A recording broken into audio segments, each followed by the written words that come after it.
बिस्मिल्लाहिर्रहमानिर्रहीम। अस्सलाम वालेकुम नाज़रीन, आप देख रहे हैं प्रोग्राम सिटी 10 और मैं हूं आपकी मेज़बान अना यूसुफ। इस दुआ और इस उम्मीद के साथ कि अल्लाह ताला हम सब के लिए आसानियां पैदा करे और हमें आसानियां बांटने की तौफीक अता फरमाए। आज जुमे का मुबारक दिन है, आप सभी को जुमा मुबारक। और दुआ ये बार बार हर रोज़ यही की जाती है कि अल्लाह ताला हम सब लोगों के लिए आसानियां फरमाए, लेकिन माहौल इर्द गिर्द के हालात इस तरह के नज़र नहीं आ रहे हैं।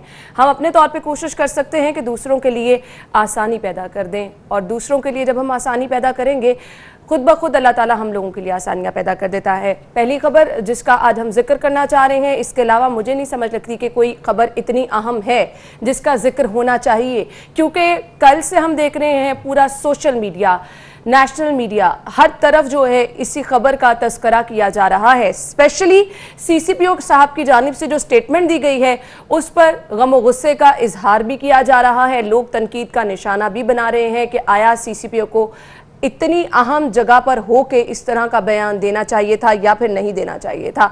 खबर आज की न्यूज़पेपर की हमारे पास पहली ये है कि फ्रांस नहीं जहां हुकूमत के रिट और इखलाकियात हों, ये सीसीपीओ साहब कह रहे हैं। खातून रात को क्यों निकली, सीसीपीओ की जानिब से कहा गया है।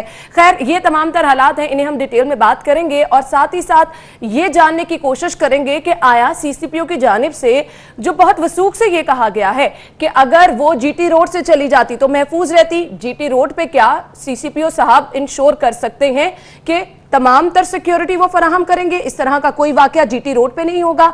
यहां तो लोगों के घर महफूज नहीं है, तो कौन से जीटी रोड की बात कर रहे हैं सीसीपीओ साहब? यहां पर तो छोटी छोटी बच्चियां महफूज नहीं है, स्कूल कॉलेजेस यूनिवर्सिटीज में महफूज नहीं है, तो किस तरह जीटी रोड पे महफूज रह सकते हैं? ऑल्टरनेट वे बता रहे हैं जैसा कि सीसीपीओ साहब, तो ये यकीन दहानी साथ उन्होंने करवाई कि यहां पर ऐसा कोई वाकया नहीं होगा।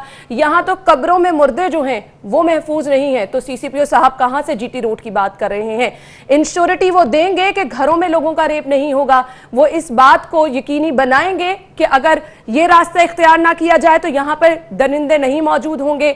अपना काम जब सही तरह से नहीं हो सकता तो दूसरों पे आप इस तरह से उंगली उठाते हैं, दूसरों पर सवालात उठाते हैं।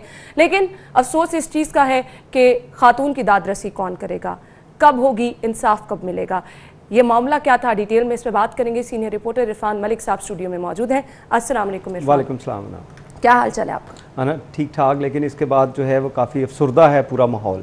आप देखें कि कल से जैसे आपने बताया कि सोशल मीडिया जो है, पूरी सिविल सोसाइटी, पूरा माशरा जो है वो इस वक्त इस खौफ में मुब्तला है कि हमारे बच्चे, हमारी ख़वातीन, हमारी बहनें, हमारी बेटियाँ क्या सड़कों के ऊपर महफूज हैं। अब देखें कि हुकूमत की तरफ से इसके ऊपर कैसे डिठाई के साथ बयान दिए जा रहे हैं और उनको डिफेंड किया जा रहा है। कल भी आप देखें कि शहजाद अकबर जो वज़ीर आज़म के मुशीर हैं वो लाहौर में आए और सीसीपीओ लाहौर खुसूसी तौर पर उनसे मिलने के लिए दाता दरबार पहुंचे।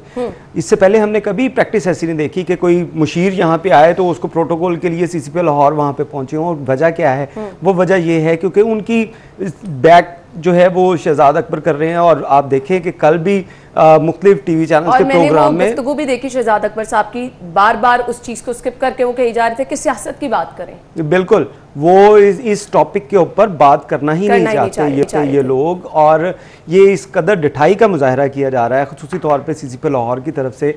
आप देखें कि उनका ये जो बयान था जिसमें उन्होंने कहा कि उसको खातून को रात को निकलना नहीं चाहिए था।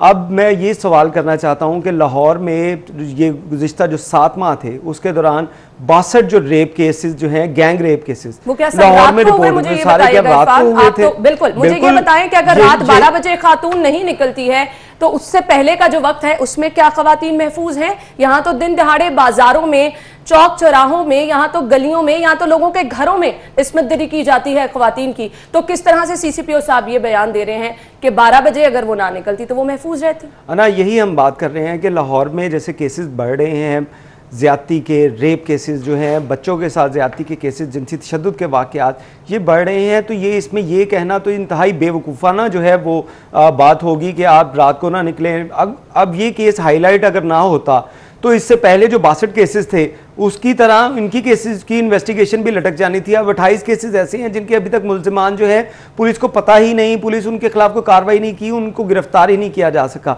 ये तो रियासत मदीना है। और कल जो अपना सीसीपीओ साहब की तरफ से एक और बयान जो है, एक और मज़ायका खेज़ बयान था मैं समझता हूँ, बल्कि वो हुकूमत का जो बयानिया है कि इसको रियासत मदीना बनाएंगे, उसके तो टोटली अगेंस्ट है। उसके अंदर तो वो कह रहे हैं कि ये खातून जो है, क्योंकि इसके पूरे खानदान जो है, इसके रिश्तेदार फ्रांस के रहने वाले हैं, तो ये उसी स्टेट ऑफ माइंड के अंदर ये बाहर निकल आई और ये तो रियासत मदीना है उनके तो शायद ये सोच रही हो कि यहाँ तो रियासत मदीना के दावेदार बैठे हैं और मैं तो फ्रांस से आई हूँ, तो ये तो हालात यहाँ पे डिफरेंट होंगे, इंटायरली डिफरेंट होंगे। लेकिन उसके लिए वाकई यहाँ पे डिफरेंट थे हालात कि इस तरह एक तो उनके साथ जो ये इतना अफसोसनाक वाकया हुआ जिससे पूरी कौम जो है वो शर्मिंदा है, और उसके बाद ये ढिठाई के साथ ये बयान दिए जा रहे हैं कि वो ये समझ के रात को बाहर निकली। हमारे माशरे में इस तरह की गुंजाइश ही नहीं है कि लोग रात को बाहर निकले। ये कहना था सीसीपीओ लाहौर का। इंतहाई अच्छा इरफान, सभी लोगों ने सीसीपीओ का ये बयान सुन भी रखा है, लेकिन ये इतना अफसोसनाक काबिल मजम्मत बयान है। बार बार इसको दिखाने का मकसद ये है कि इतनी जिम्मेदार सीट पे बैठ के आप बजाय अपना किबला दुरुस्त करने के, अपने काम पे ध्यान देने के, आप लोगों को बता रहे हैं कि उनको किस टाइम बाहर जाना है, किस टाइम बाहर नहीं जाना है। यहाँ पे बहुत बड़ी तादाद खवातीन की ऐसी है जो कि रोजगार की वजह से बाहर निकलती है, अपने घर चला रही है। हमारी बहुत सारी ऐसी खवातीन हैं जो कि नाइट ड्यूटीज भी करती हैं। तो क्या सीसीपीओ साहब उनको कहेंगे कि वो घरों में बैठ जाएं, 12 बजे के बाद घर से बाहर ना निकले, तो उनके घरों में खाना कौन पहुंचाएगा? ये पहुंचाएंगे। बयान सीसीपीओ का आप लोग सुन चुके होंगे, लेकिन एक बार फिर से आपको दिखाना चाहेंगे वो कहते क्या है।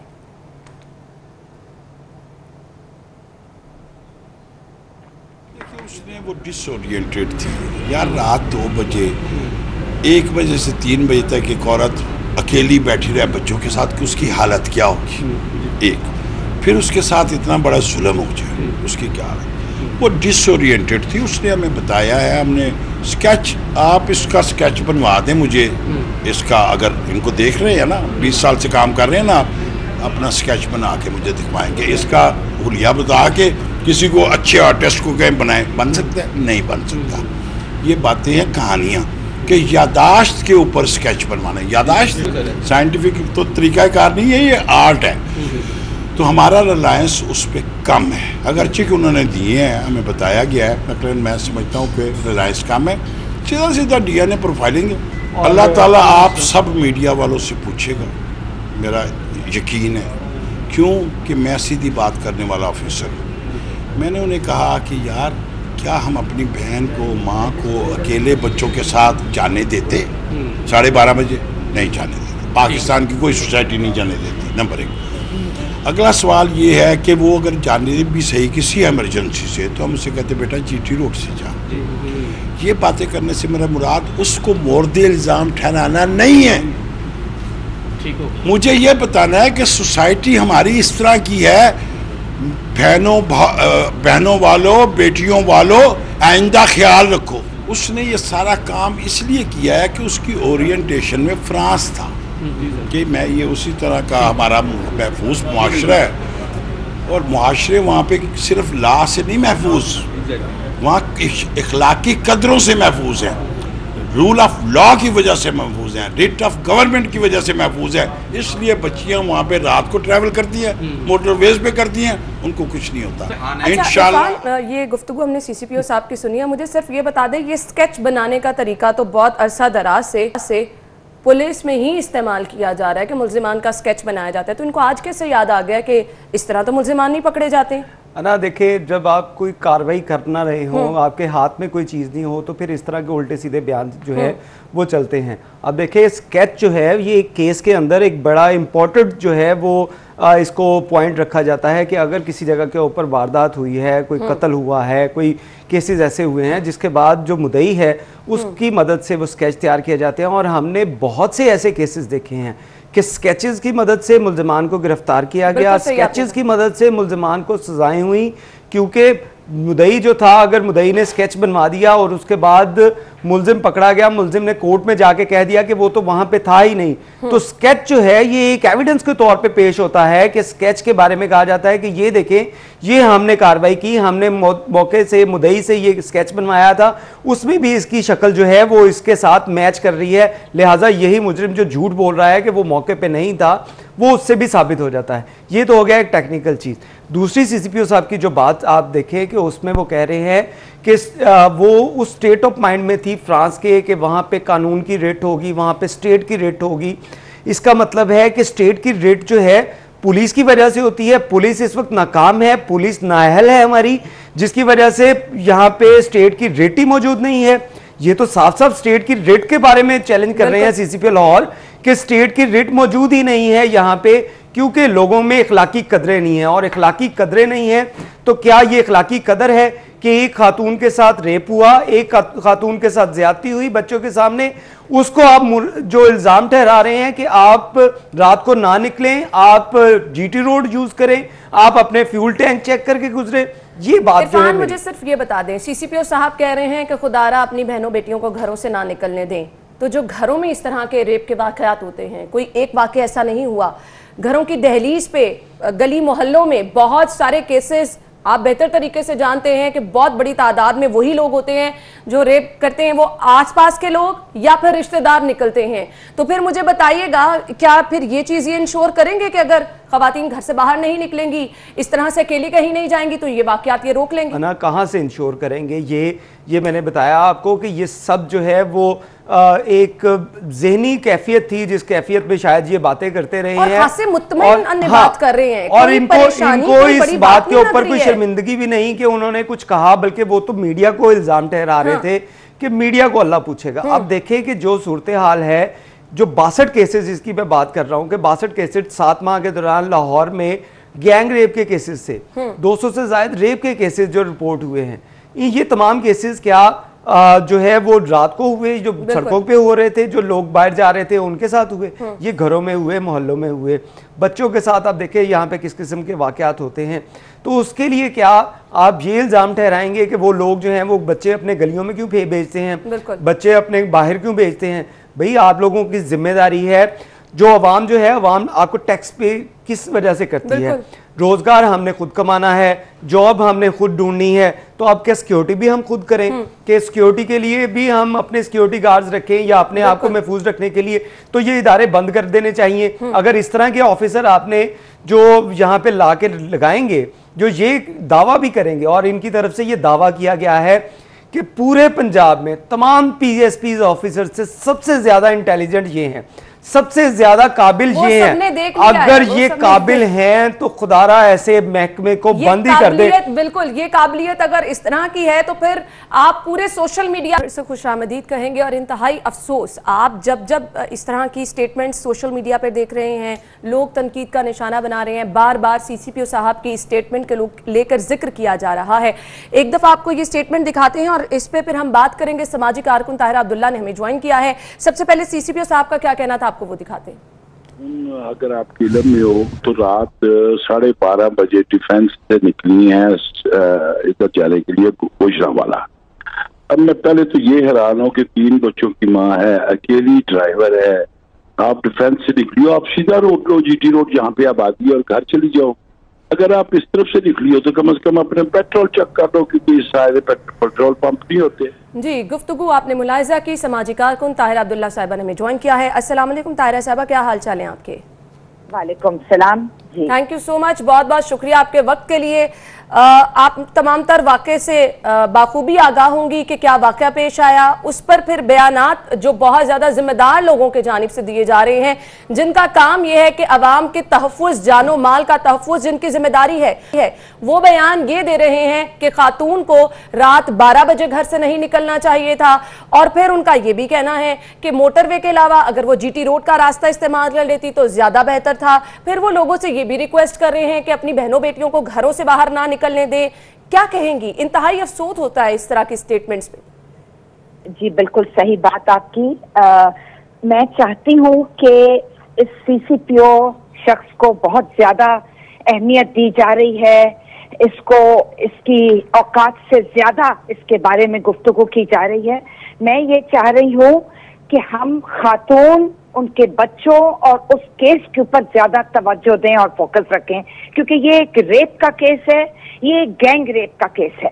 तो पहली बात तो ये कि मैं 10 बस्ता गुजारिश करूंगी आपसे और तमाम चैनल से और तमाम मीडिया से कि इसको ज्यादती या इज्जत लूट ली या इस्मत दरी या इस तरह का कोई हम लोग जो खूबसूरत अल्फाज इस्तेमाल करते हैं, एक घिनौने वाक़े को थोड़ा सा लपेट कर अगर गुफ्तगू करें, क्योंकि हमें लफ्ज रेप हमें पसंद नहीं है।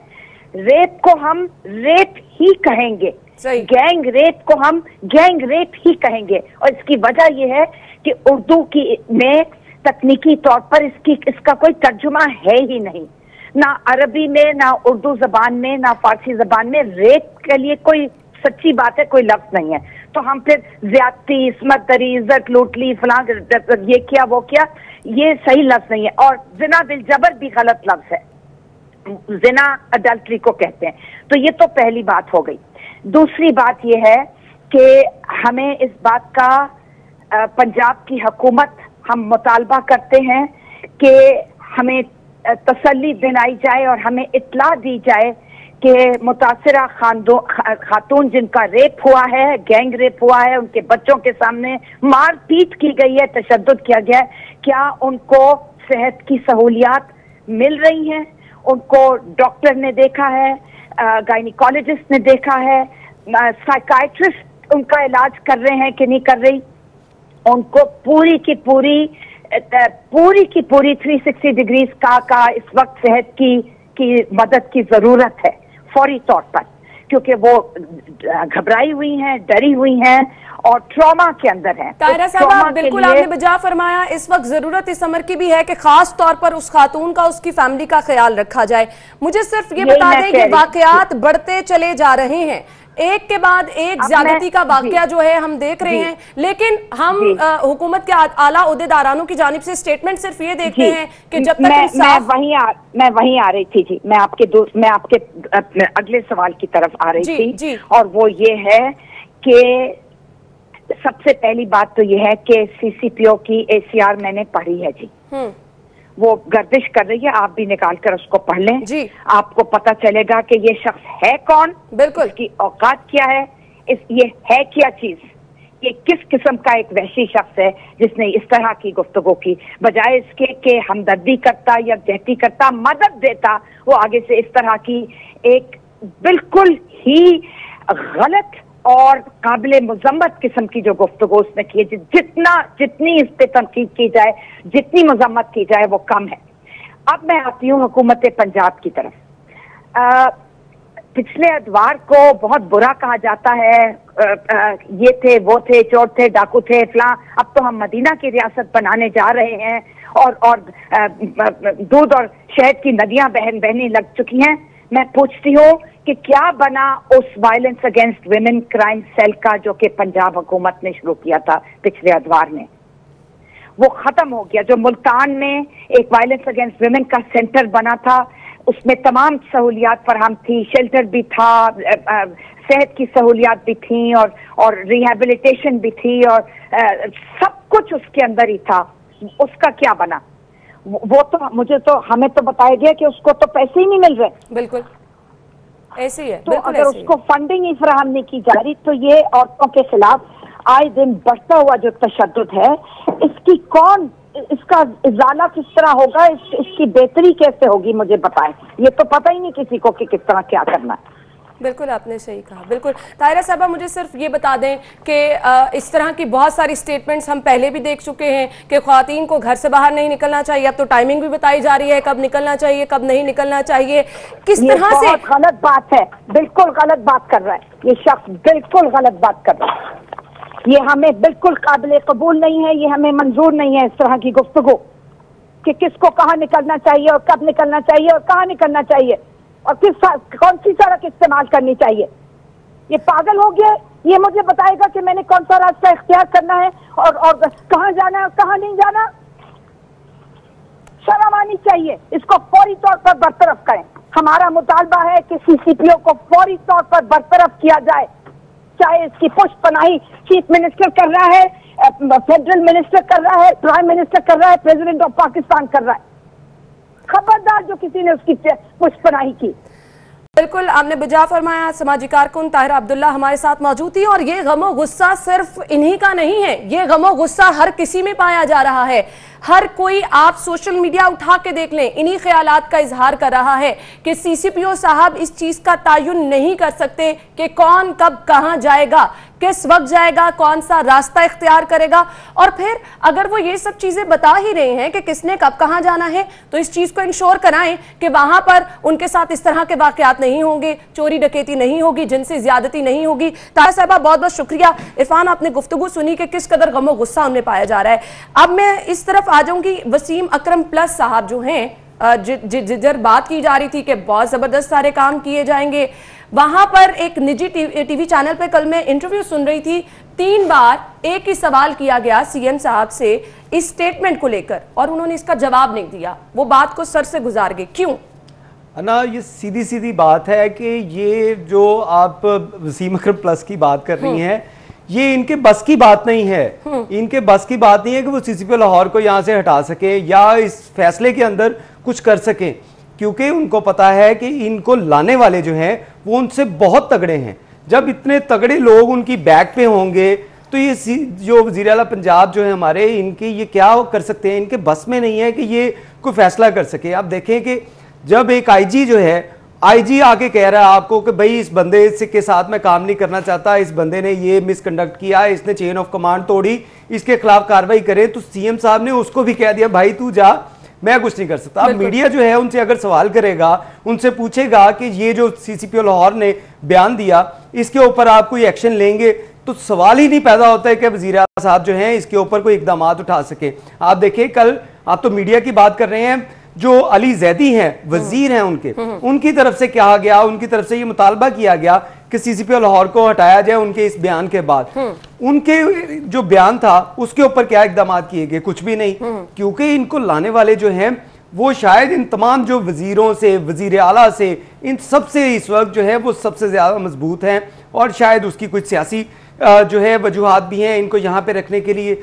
उन्हीं तमाम टारगेट को अचीव करने के लिए इनको लाया गया। और अब आप सोचते हैं कि वज़ीर आला इस सहाफ़ियों के सवालों का जवाब देंगे या किसी वजीर के मुतालबे का जवाब देंगे कि इस सीसीपीओ लाहौर को हटाया जाए? ऐसा नहीं होगा, ये यहीं पे रहेंगे और ये अपने जो जिस मकासद के लिए इनको लाया गया। बिल्कुल, और इस तरह के बयानात से ऐसे लग रहा है कि पुष्ट पनाही हासिल है, और इतने धड़ल्ले से, इतने सेटिस्फाइड होके इस तरह से सीसीपीओ साहब ये बयान दे रहे हैं, उनको भी पता है कि मेरा कोई कुछ नहीं बिगाड़ सकता। बिल्कुल बिल्कुल, और यही वजह है कि वो स्याह करें, सफेद करें, उनको कोई नहीं पूछता, उनके खिलाफ कोई रिपोर्ट बनाए कोई नहीं पूछेगा, कोई उनके खिलाफ जो है वो खुद अपने खिलाफ जो है अपने पाँव पे कुल्हाड़ा मारे, उनको फिर भी चोट नहीं लगेगी। बिल्कुल ऐसा। इरफान, एक चीज मैं आपसे जानना चाहूंगी, अब बहुत सारी खातून मोटरवे पर अकेले सफर करते हुए डरेंगी, वो खातून किस तरह से दोबारा मोटरवे पे जाएगी, ये तो एक सवाल अलहदा ही है। मेरे ख्याल से कभी उसका दोबारा दिल नहीं करेगा कि वो अकेले क्या अपनी फैमिली के साथ भी कभी जाए। बहुत सारी दूसरी खातून भी जो कि रियासत मदीना में रहकर समझती थी कि जी रियासत मदीना के दावेदार जो हैं वो बहुत काम कर रहे हैं, उसकी हकीकत भी सामने आ गई है, क्योंकि उसके बाद बजाय इसके कि आपको तहफ़्फ़ुज़ मिले, आप ही पर सवालात उठा दिए जाएंगे। मोटरवे क्या वाकई बहुत गैर महफूज है? ना देखें, जो क्राइम की अगर बात की जाए, मोटरवे के ऊपर बहुत से ऐसे इंसिडेंट होते हैं जहाँ पे लूट मार की जाती है, और रेप का केस भी अब सामने आ गया है। इसमें आप देखें कि लूट मार किन एरियाज के अंदर होती है। लूट मार हमेशा होती है जहाँ पे एंट्री एग्जिट पॉइंट होते हैं। एंट्री एग्जिट आप कभी भी मोटरवे पे जब ट्रैवल करने लगे, आप जब एंट्री होती है आपकी, उस वक्त आपको नजर आती है फोर्स, आपको टोल प्लाजे के करीब करीब आपको फोर्स नजर आएगी। जो ही आप मोटरवे एंटर करेंगे, कोई भी एरिया किसी जगह से भी आप एंटर करेंगे, उसके बाद आपको दूर दूर तक कोई पुलिस एहलकार, कोई अपना पेट्रोलिंग पुलिस, वो आपको नजर नहीं है। उसकी वजह ये होती है कि तमाम फोकस होता है उसके मिड में, जंक्शन जो होते हैं वहां पे इतना फोकस नहीं किया जाता। जितने क्राइम हुए हैं, अगर पुलिस का रिकॉर्ड उठा के देखा जाए, जितने भी क्राइम हुए हैं वो एंट्री एग्जिट पॉइंट के करीब होते हैं, क्योंकि वहां पे पेट्रोलिंग नहीं होती। ये वाकया भी ऐसा ही हुआ। अब इस एरिया के अंदर जब ये आप टोल प्लाजा क्रॉस करें, यहाँ पे अभी तो वो सूरत हाल है ही नहीं ना कि पेट्रोलिंग वहां पे होनी है कि नहीं होनी, वो तो अभी बात छोड़ दे। लेकिन ये भी उसी एरिया के करीब हुआ जहां पे आपको एंट्री या एग्जिट पॉइंट करीब होंगे। उसकी वजह होती है एंट्री एग्जिट पॉइंट के करीब आपके रिहायशी इलाके, देहाती इलाके, या वहां पे उसके आसपास की करीबी आबादियां होती हैं। वहां से जो क्रिमिनल्स होते हैं वो इन चीज़ों का फ़ायदा उठाते हैं कि आप जब ट्रैवल करना शुरू करते हैं या ट्रैवल का इख्तिताम करने के लिए आप एग्जिट पॉइंट पे आ रहे होते हैं, तो आप काफ़ी रिलैक्स होते हैं कि अब हम ट्रैवल करने लगे हैं या वापस आ रहे हैं। उसी दौरान जो है ये लोग फ़ायदा उठाते हैं और आपको फौरी तौर पे इस तरह के वाक़यात के जो सामना करना पड़ता है। इसी वजह से जो अब ये सूरत हाल जो बनी हुई है इस पे मोटरवे पे कि इसके लिए कहा गया था कि आईजी पंजाब की तरफ से ये कहा गया था कि इसके ऊपर जो है वो इकदाम किए जाएं और यहाँ पे सिक्योरिटी वगैरह लगाई जाए, लेकिन उसके ऊपर कुछ भी नहीं हुआ और अभी तक ये पता ही नहीं है कि ये किसके अंडर में है। नेशनल हाईवे जो है वो भी इससे बरियुस जमा हो रहा है, मोटरवे पुलिस वो भी बरियुस जमा हो रहा है। पुलिस कहती है हमारी वहाँ पे पेट्रोलिंग होती नहीं है। अब ये इलाका क्या हम इसको इलाका गैर तस्वर करें? बिल्कुल आपने सही कहा। और ये सब चीजें जो एक दूसरे पर जिम्मेदारी डालने वाली हैं, इसकी वजह से मेरे ख्याल से ये वाकयात अगर हो भी जाए तो फिर इनका हल कोई नहीं निकाला जा सकता। हम गुफ्तगू का सिलसिला आगे बढ़ाएंगे और एक और अहम चीज जिसका इंकशाफ हुआ है कि लाहौर सियालकोट मोटरवे 6 माह से बगैर सिक्योरिटी के ऑपरेशनल है। ये सब वाकयात हो रहे हैं, दूसरी जानिब सिक्योरिटी की ये सूरत हाल है। इस पर बात होगी आफ्टर द ब्रेक। और ये जो अहम इंकशाफ हुआ है कि लाहौर सियालकोट मोटरवे 6 माह से बगैर सिक्योरिटी के ही ऑपरेशनल है, इरफान क्या कहेंगे? अना देखिए, बिल्कुल ये साबिक दौरे हुकूमत का एक प्रोजेक्ट था। इस प्रोजेक्ट के तहत लाहौर से सियालकोट मोटरवे जो आपके काला शाह काकूसे के साथ जो लिंक करती थी, इसको बनाया जाना था। इसको जब बनाया गया, इसका आगाज़ जो है इसका इफ्तिताह वज़ीर आला पंजाब ने किया, उस्मान बुज़दार की जानिब से इसका इफ्तिताह किया गया। और इस इफ्तिताह के साथ ही जब ये इसका इफ्तिताह हो रहा था, उसके बाद आईजी पंजाब की तरफ से नेशनल हाईवे पुलिस की तरफ से एक मरासला लिखा गया कि इस जो एरिया है मोटरवे सियालकोट का, जो इसका जंक्शन बनाया गया है, इसके ऊपर जो है पेट्रोलिंग फोर्स जो है वो तैनात की जाए। इसके ऊपर जो है वो इसके लिए गाड़ियां दी जाएं, इसके लिए फर्नीचर दिया जाए, क्योंकि ये जो एरिया है इसके ऊपर अभी तक इसकी कोई किसी के पास कस्टोडियन कोई नहीं है और ना उस जो ख़त का जवाब आया, ना उसके ऊपर कोई इकदाम हुए। और अब ये सूरत हाल बनी कि अब ये अफसोसनाक वाक़या हुआ, तो उसके बाद अब तमाम जो इदारे हैं वो मुतहर्रिक हो चुके हैं। तमाम इदारे वो लेटर ढूंढ रहे हैं कि किसने लेटर लिखा था, किसको लिखा था, अब क्या करना है, किसको देना है, नेशनल हाईवे को देंगे, मोटरवे को देंगे। अब ये इस तरह की सूरत हाल पैदा हुई है। इसका मतलब है कि आपका ये जो एरिया था नया जो बनाया गया, वज़ीर आला पंजाब ने इसका इफ्तिताह किया, इसमें आपकी प्लानिंग ही नहीं थी। हुकूमत जब भी कोई प्रोजेक्ट बनाती है तो उसको A to Z उसके जो तमाम चीज़ें देखी जाती हैं, इसकी सिक्योरिटी कहाँ से होगी, इसकी मेंटेनेंस कहाँ से होगी, इसकी जो है वो इंतजामात कौन देखेगा, इसकी सारी अनफॉर्चुनेटली हमारे यहाँ ये रिवाज नहीं है। यहाँ पे इन्होंने देखा कि बस फीता काटें और उसके बाद अपनी नेम प्लेट लगवाएं, वहाँ पे तख्ती लग जाए तो हम इसमें बहुत खुश हैं। उसके बाद उसका क्या होगा किसी को कुछ नहीं पता। अभी तक उसके ऊपर कोई फाइनलाइज नहीं हो सका कि वो मोटरवे को देनी है, वो नेशनल हाईवे को देनी है, वो कौन इसके ऊपर इकदाम करेगा, कौन इसके ऊपर पेट्रोलिंग करेगा। अगर देखें यहाँ पे किसी के पास ये चीज़ होती, अगर किसी के जिम्मेदारी इसके ऊपर होती मोटरवे की, वहाँ पे पेट्रोलिंग होती मोटरवे, तो अब मोटरवे पुलिस जो है वो कल आईजी जो मोटरवे थे उनकी तरफ से भी ये बयान दिया गया कि हमारे तो ये जिम्मे में आती नहीं है। आप अभी भी 130 के ऊपर कॉल जिम्मेदार इसका कौन है, इसका तायुन नहीं किया जा सका कि इस पर जिम्मेदारी आयद किसकी होती है। एक जिम्मेदारी आयद किसकी होती है, दूसरा तरफ जो बयान जो हैं वो सरकार की तरफ से जो आ रहे हैं, जो पुलिस डिपार्टमेंट्स की तरफ से आ रहे हैं, वो एक इंतहाई अफसोसनाक चीज़ है कि इसके ऊपर कोई ऑन करने के लिए तैयार नहीं है कि हम इस पे शर्मिंदा हैं, हम इसके जिम्मेदार हैं, हम इसके ऊपर कुछ करेंगे। तमाम लोग अपनी फेस सेविंग के लिए, तमाम लोग अपने जो बयानात देने के लिए भर भर के टीवी पे आ रहे हैं, लेकिन किसी की तरफ से ये जो कल्चर है ना कि एक दूसरे की पुष्टपनाही करना, सबको बचाना, फिर ये चीजें आप ना तो इन्वेस्टिगेट कर सकते हैं ठीक तरह से और ना ही आप किसी को जिम्मेदार ठहरा के उससे बास पुरस कर सकते हैं। तो ये चीजें इस तरह से ही एक रिवायत बन चुकी है और ये मामला इस तरह से चलता आ रहा है। लेकिन अब ये ठीक मामला कब होंगे ये तो वक्त ही बताएगा। इरफान मुझे बताइएगा, जैसा कि ताहिरा अब्दुल्ला साहिबा ने भी कहा, अब बहुत अहम मरहला ये है, बयानात क्या हैं, सोशल मीडिया पे क्या ट्रेंड चल रहा है, इन सबको एक साइड पे रख के खातून को इंसाफ कैसे पहुंचेगा, इन्वेस्टिगेशन किस तरह से की जा रही है, ये बताइएगा मुझे। अना, इसमें देखिए अभी तक जो टीमें बनाई गई हैं उसमें DIG इन्वेस्टिगेशन है, वो टीम के चेयरमैन होंगे, उनके साथ साथ counter terrorism department, special branch, police, CIA, इनकी टीमें जो हैं वो उसमें जेंडर बेस्ड क्राइम सेल, उनकी भी जो कारकुन जो मेंबर हैं वो उनको उस टीम में बनाया गया है। और अब ये टीमें जो है वो मुख्तलिफ तरीके से मुख्तलिफ पहलुओं के ऊपर वर्किंग कर रही हैं। अभी 14 अफराद हैं वो उसको हिरासत में लिया गया। उन 14 अफराद में उन जो CCTV कैमरा, आपको बताऊं कि मोटरवे का जो एरिया है उसके ऊपर कोई CCTV कैमरा नहीं है। उसके आसपास जो 5 किलोमीटर का एरिया है, क्योंकि पुलिस अभी इसके ऊपर फोकस कर रही है कि ये जो इंसिडेंट हुआ है, ये जो मुल्जिमान थे, ये डाकू जो थे, ये हथियारे जो थे, ये लोग इसी 5 किलोमीटर के एरिया के अंदर अंदर रहते होंगे। अभी पुलिस का ये मानना है, अब पता नहीं इसके अंदर सच्चाई है या नहीं है, वो बात की बातें हैं, लेकिन अभी तक पुलिस की एंड से ये कहा जा रहा है कि ये 5 किलोमीटर का एरिया, इसके ऊपर हमने फोकस किया। और यहाँ पे जो CCTV कैमराज लगे हैं, क्योंकि खातून ने उन मुल्जिमान को देखा, खातून के बयान के बाद उसके लिए कोई एविडेंस के तौर पे उन लोगों के जो CCTV कैमराज लिए जा रहे हैं, उसमें जो क्योंकि तमाम जो CCTV फुटेजेस हैं वो क्लियर नहीं है, लेकिन उसमें जो खदोहाल तो जाहिर हो जाता है कि ये शख्स कितनी हाइट का है, मोटा है, पतला है, या किस तरह उसका फिगर है। उसको देखते हुए उस खातून के जो खाका उसने बताया कि इस तरह के लोग थे, उसको मैच किया जा रहा। उसी सूरत हाल को देखते हुए इन्होंने 14 अफराद जो हैं वो उस इलाके से उनको हिरासत में लिया। उनके अब DNA सैंपलिंग होगी, DNA के लिए वो सैंपल भिजवाए गए हैं, और अगर वो उसके साथ मैच करेंगे, क्योंकि आपके पास ब्लड का नमूना भी है, क्योंकि गाड़ी का शीशा तोड़ा तो उसके साथ वो ब्लड जो है वो लगा था। अब DNA जो मैच होगा उस ब्लड के साथ, अगर उस ब्लड के साथ किसी का मैच होगा तो उसको इल्ज़ाम जो है वो दिया जाएगा कि वो वाकई वो मुलजिम था, इससे साबित होगा। लेकिन अभी तक क्योंकि DNA की रिपोर्ट नहीं आई, उसमें कुछ दिन लगेंगे, 4 से 5 दिन, तो उसका डेफिनेटली टाइम लग ही जाता है। लेकिन अगर हंगामी तौर पे किया जाए तो उसको इससे भी शॉर्टर टाइम के अंदर मुकम्मल किया जा सकता है। सही। दूसरा, वहाँ से जियो फेंसिंग करवाई। जियो फेंसिंग में आप मुख्तलिफ मोबाइल नंबर चेक करेंगे कि इसके आसपास के जो करीबी टावर्स थे उनसे कौन कौन सी कॉल्स हुई उस वक्त रात को 3 बजे। अगर उस खातून ने जिस टावर पे कॉल की थी उसी टावर के साथ और जो कॉल्स हैं वो अटैच हैं कि नहीं हैं, उसका जो है एनालिसिस किया जाएगा। उसके अंदर भी कोई टाइम लगेगा। लेकिन अगर हम ये कहें कि पुलिस के पास कोई ऐसा ठोस जो क्लू मिल चुका है वो अभी तक नहीं मिला। आप देखें कि अब इस वाक़े को 48 घंटे से ज़ायद का टाइम गुजर चुका है, अभी तक पुलिस को ऐसा कोई ठोस एविडेंस जो है वो अभी तक कलेक्ट नहीं हुआ। इरफान, इस तरह के वाक़यात इतने लंबी इन्वेस्टिगेशन क्यों चली जाती है, इस पर मुझे आपसे बात करनी है। नाज़रीन, ब्रेक लेंगे और ब्रेक के बाद जब वापस आएंगे तो जानेंगे कि ये वाक़यात क्यों इतने प्रोलॉन्ग हो जाते हैं, प्रायोरिटी में शामिल होने चाहिए। महीने लग जाते हैं लेकिन फिर भी आप वाज़े तौर पर नताइज पे नहीं पहुंच सकते हैं। ब्रेक के बाद बात करते हैं, हमारे साथ रहिएगा।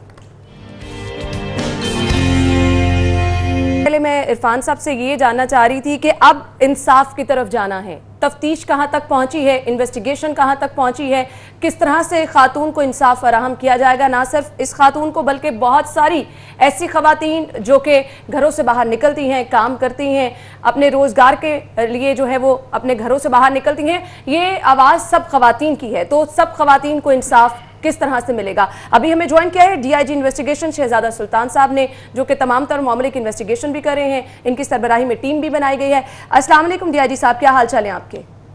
वालेकुम सलाम, अल्हम्दुलिल्लाह।